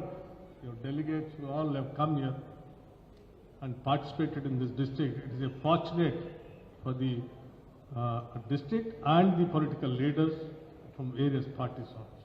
We are so, proud to welcome and to give kind of atithya for all the delegates. Sir, భారతదేశ వామపక్ష ఆలోచన, చరిత్ర, భవిష్యత్తు అనే దానిపైన ఈ సమావేశంలో నన్ను కూడా పాల్గొని మాట్లాడవలసిందిగా పార్టీకి సంబంధించిన పెద్దలందరూ ఆహ్వానించారు. ఆహ్వానించినందుకు ముందుగా నా ధన్యవాదాలు. అట్లాగే మీ మహాసభ సందర్భంగా ఈ రాష్ట్ర ముఖ్యమంత్రి రేవంత్ రెడ్డి గారిని ఆహ్వానించి అందులో ఈ సందేశం ఇవ్వటానికి కూడా మీరు ఆహ్వానించారు. దానికి కూడా నా ప్రత్యేకమైనటువంటి అభినందనలు. ఈ సమావేశంలో ఉన్నటువంటి వాళ్ళంతా కూడా దాదాపు నాకు తెలిసి మేధావులు. They are all intellectual people. and they're all trying to do something towards the society with their capacities at various levels. Might be at different levels, but all of them are trying to think and trying to do something towards best with a human touch to the society. So భారతదేశం ఈరోజు వామపక్ష భావజాలం కలిగినటువంటి రాజకీయ పార్టీలు అవసరం ఎంతైనా ఉందనేటువంటి పరిస్థితులు ఈరోజు దేశంలో మనకు కనిపిస్తూ ఉన్నాయి.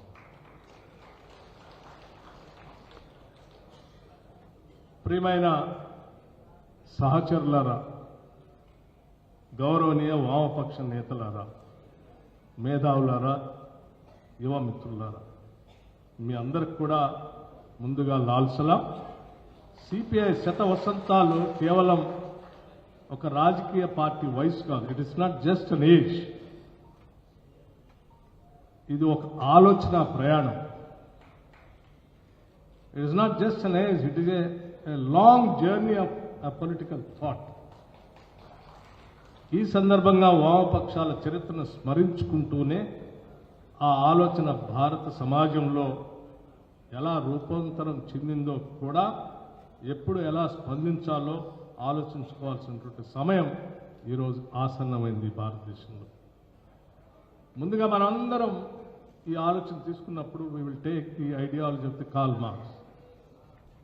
కార్ల్ మార్క్స్ కమ్యూనిజం ఏం చెప్పాడనే దానిపైన మనందరం మాట్లాడుతూ ఉంటాం, దాని మీద ముందుకు పోతాం. ఏం చెప్పారు? కార్ల్ మార్క్స్ సమాజ అభివృద్ధి మోడ్ ఆఫ్ ప్రొడక్షన్ ఆధారంగా సమాజం రూపాంతరం చెందుతూ ముందుకు పోతామని చెప్పాడు. అటువంటి రూపాంతరం చెందేటువంటి అనేక దశలు వారు వివరిస్తూ ప్రధానంగా ఈ సమాజాన్ని ప్రాథమిక కమ్యూనిజం అంటే primitive communism, slave society, feudalism, capitalism, socialism and communism ఈ రకంగా ట్రాన్స్ఫార్మ్ చెందుతూ ప్రపంచంలో హ్యావ్స్ అండ్ హ్యావ్ నాట్స్ మధ్యలో జరిగేటువంటి పోరాటంతో ఈ ట్రాన్స్ఫర్మేషన్ అంతా జరుగుతుంది. ఒక సైద్ధాంతికపరమైనటువంటి ఆలోచన ప్రపంచానికి అందించింది. ఇది యాదృచ్ఛికమైనటువంటి దశలు కావు. ప్రతి దశకి కూడా ఒక ఆర్థిక సామాజిక తర్కం ఉంది. ప్రతి దశకి ఒక ఆర్థిక సామాజిక తర్కం ఉంది. ఈ దశల్ని మనం అనేక రకాలుగా చూసినప్పుడు ప్రాథమిక కమ్యూనిజంలో అంటే ప్రిమిటివ్ కమ్యూనిజంలో మానవ చరిత్ర ప్రారంభ దశలో సంపత్తి వ్యక్తిగతం కాదు అన్నారు. సమూహానిది అన్నారు. అంటే ఇట్ బిలాంగ్స్ టు ది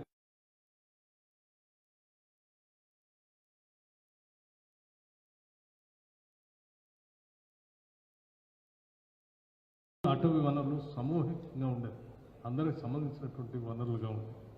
ముఖ్యంగా గమనించాల్సింది ఈ దశలో స్త్రీల స్థానం తర్వాత దశల కన్నా ఎక్కువ గౌరవంగా ఉండేది ప్రిమిటివ్ కమ్యూనిజం. ఆ తర్వాత వచ్చినటువంటి దాస్య సామంత వ్యవస్థలో వ్యవసాయము తయారీ పెరిగే కొద్ది సంపత్తి కొద్ది మందికి చేరింది.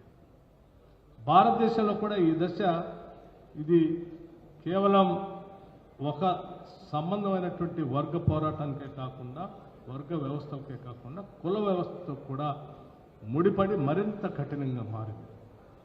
కొందరు పాలకులు, కొంతమంది చాలామంది పాలితులు, భూమి శ్రమ అధికారం అన్నీ ఒక చేతుల్లో కేంద్రీకృతమయ్యాయి.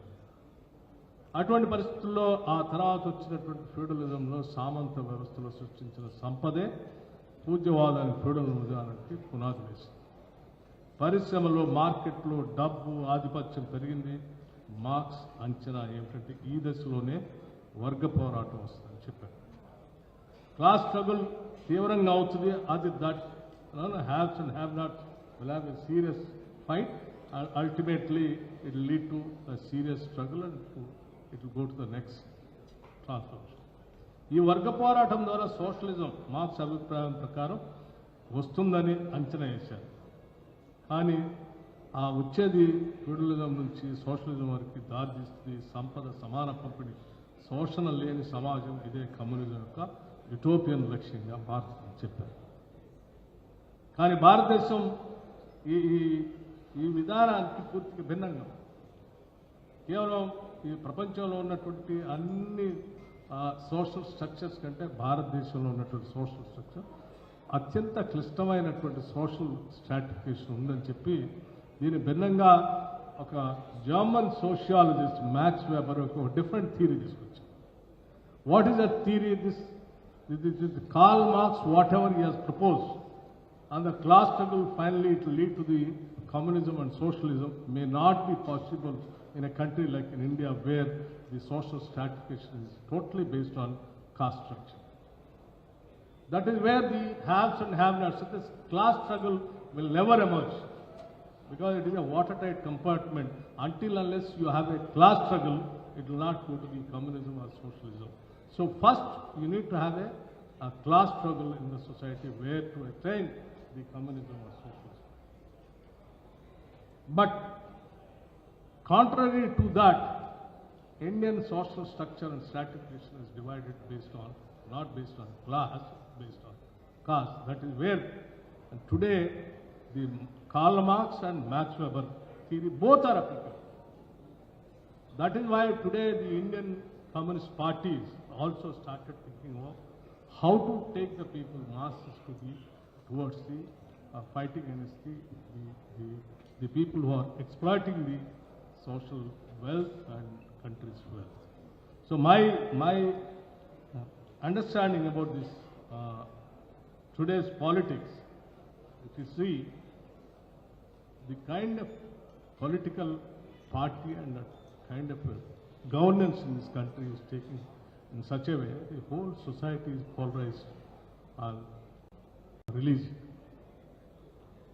which is causing to the damage of various sections, and it has gone beyond the ideologies which is based on economy.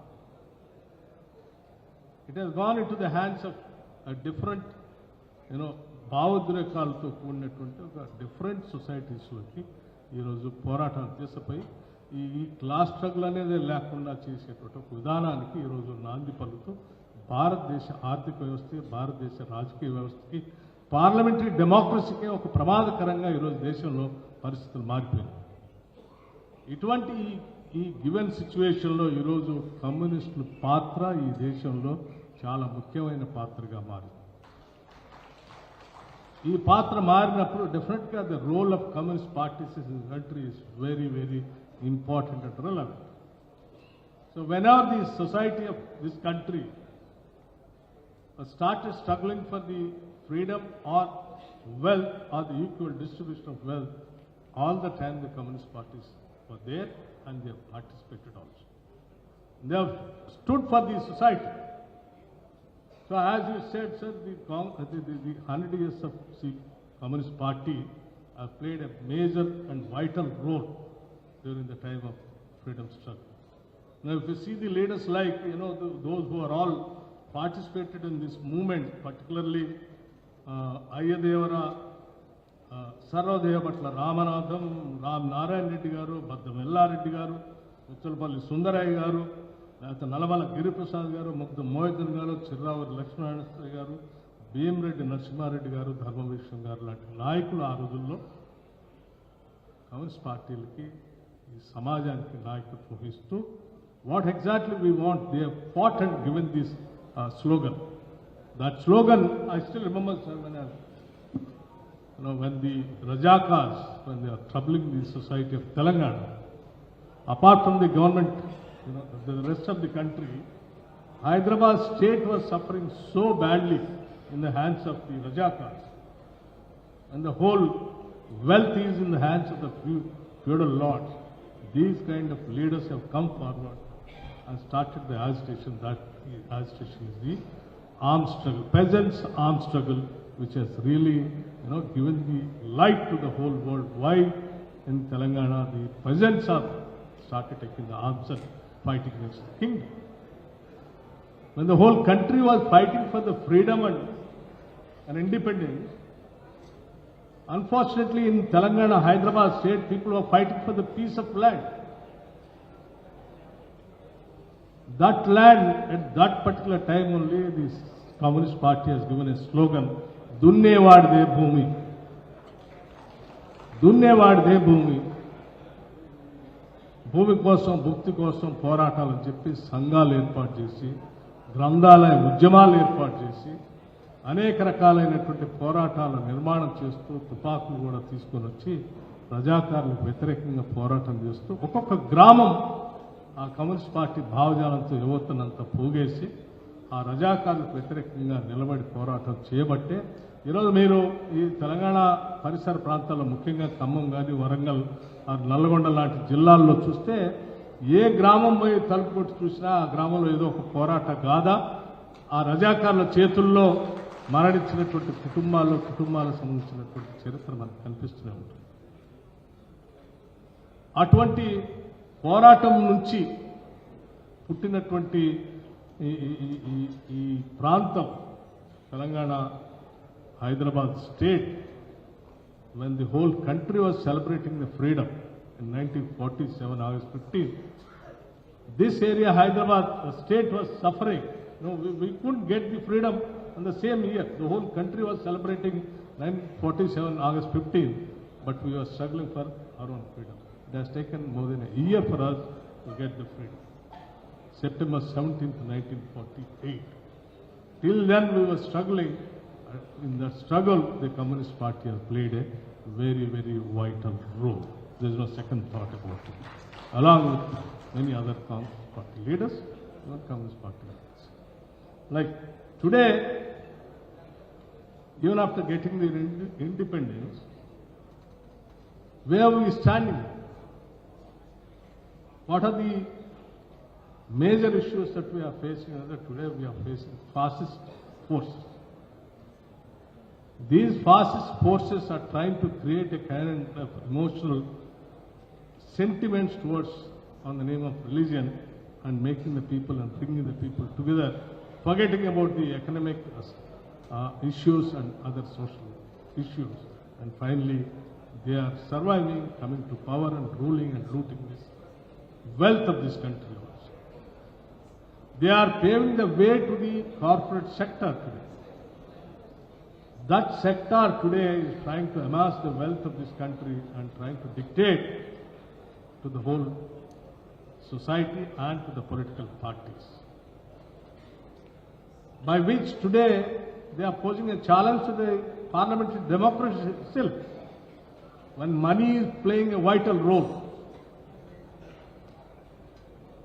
that money these corporate sectors are amassing and they are supporting these kind of fascist forces, and they are bringing the various kinds of rules and regulations and acts, and finally making the people to depend like a slave the way it was in the hands of the feudal structure.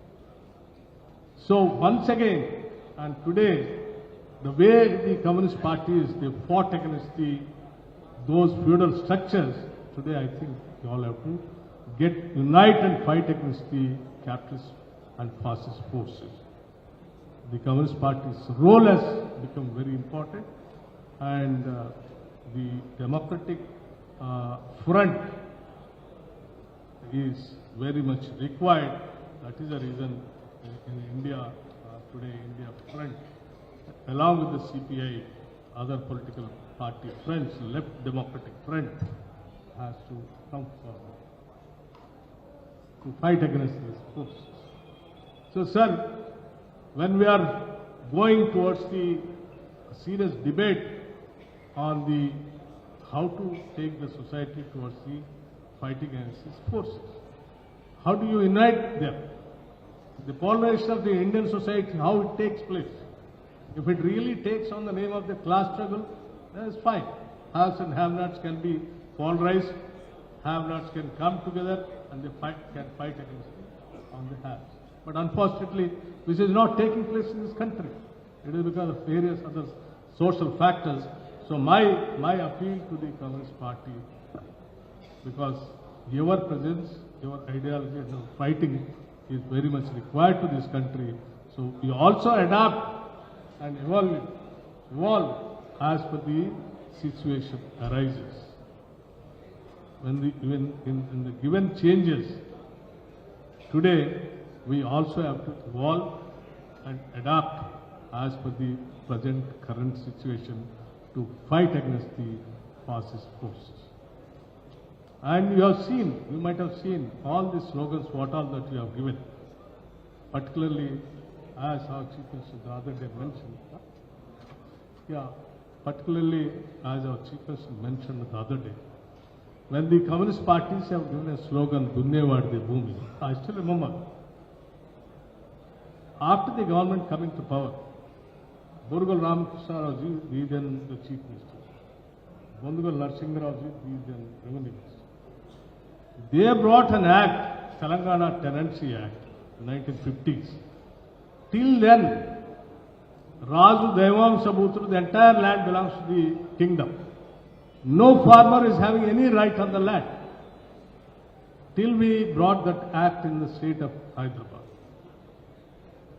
After 1950s only, the Telangana Tenancy Act, which has made the lakhs and lakhs of farmers have the right on the land, and they have become the Pattadas as per the act.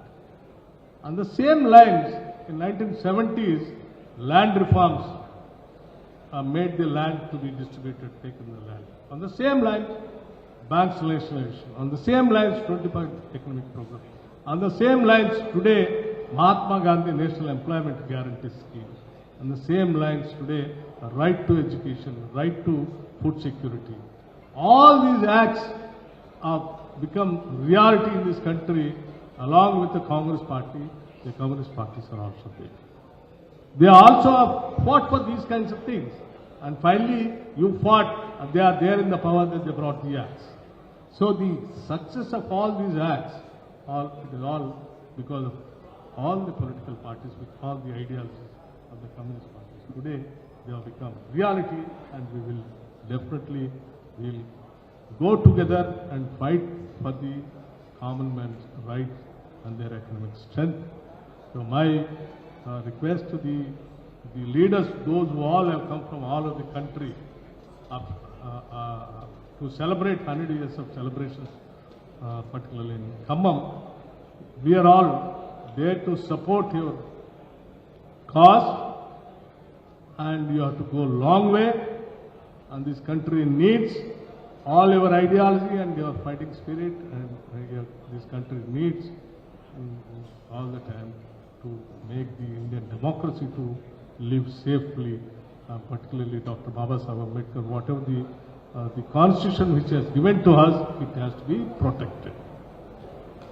As long as we protect the constitution will protect the common man of this country. That has to be the basic ideology of all of us. And today, unfortunately, the Bharatiya Janata Party, the BJP government, is trying to snatch the voting rights of common man, and finally to change the constitution also, which will destabilize this country and common man's right. So let us unite, let us fight together, and I wish the movement and the journey has to go a long way. Thank you very much for inviting me and calling me. Thank you very much.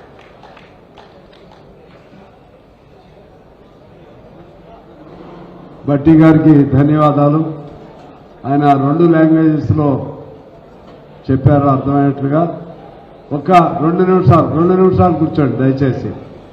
మన ప్రకాష్ బాబు గారు వాళ్ళ secretariat కేంద్ర కార్యదర్శి వర్గ సభ్యులు, కేరళలో మన party ప్రముఖ నాయకులు, వారు ఓట్ ఆఫ్ థ్యాంక్స్ చెప్పే ముందు ఒక 2 పాయింట్స్.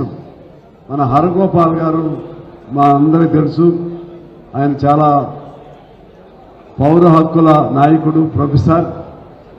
ఆయన ఇవాళ వద్దామనుకున్నారు, రాలేని, ఆయనకి ఆరోగ్యం బాగాక ఒక నోట్ కూడా పంపించారు.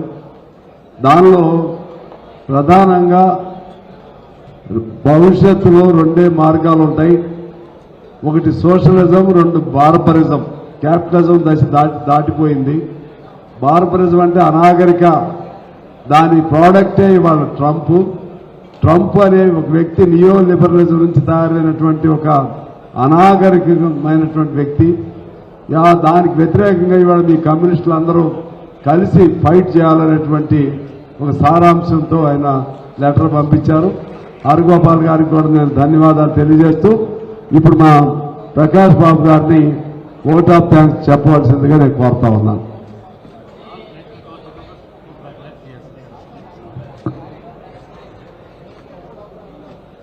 Respected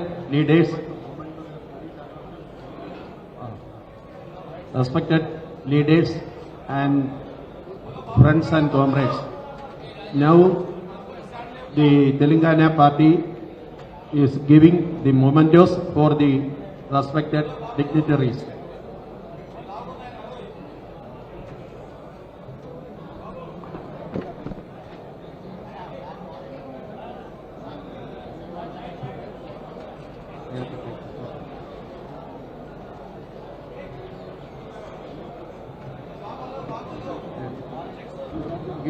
Give the mementos.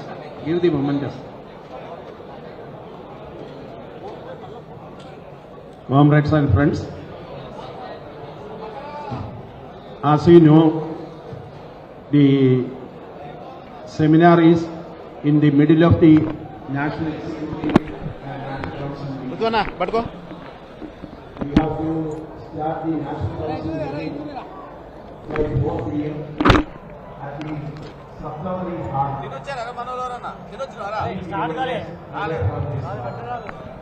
The arrangements are ready for the national council meetings. National council meetings can go there at the Centenary hall, and their venue will also be there. So I request all the national council members to be at the Centenary hall by after lunch by 4 p.m. to begin with the national council. Congress,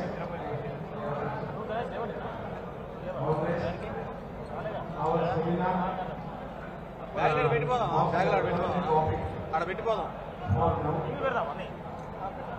పక్క పెడదాం మళ్ళీ పెడతాం మైకులు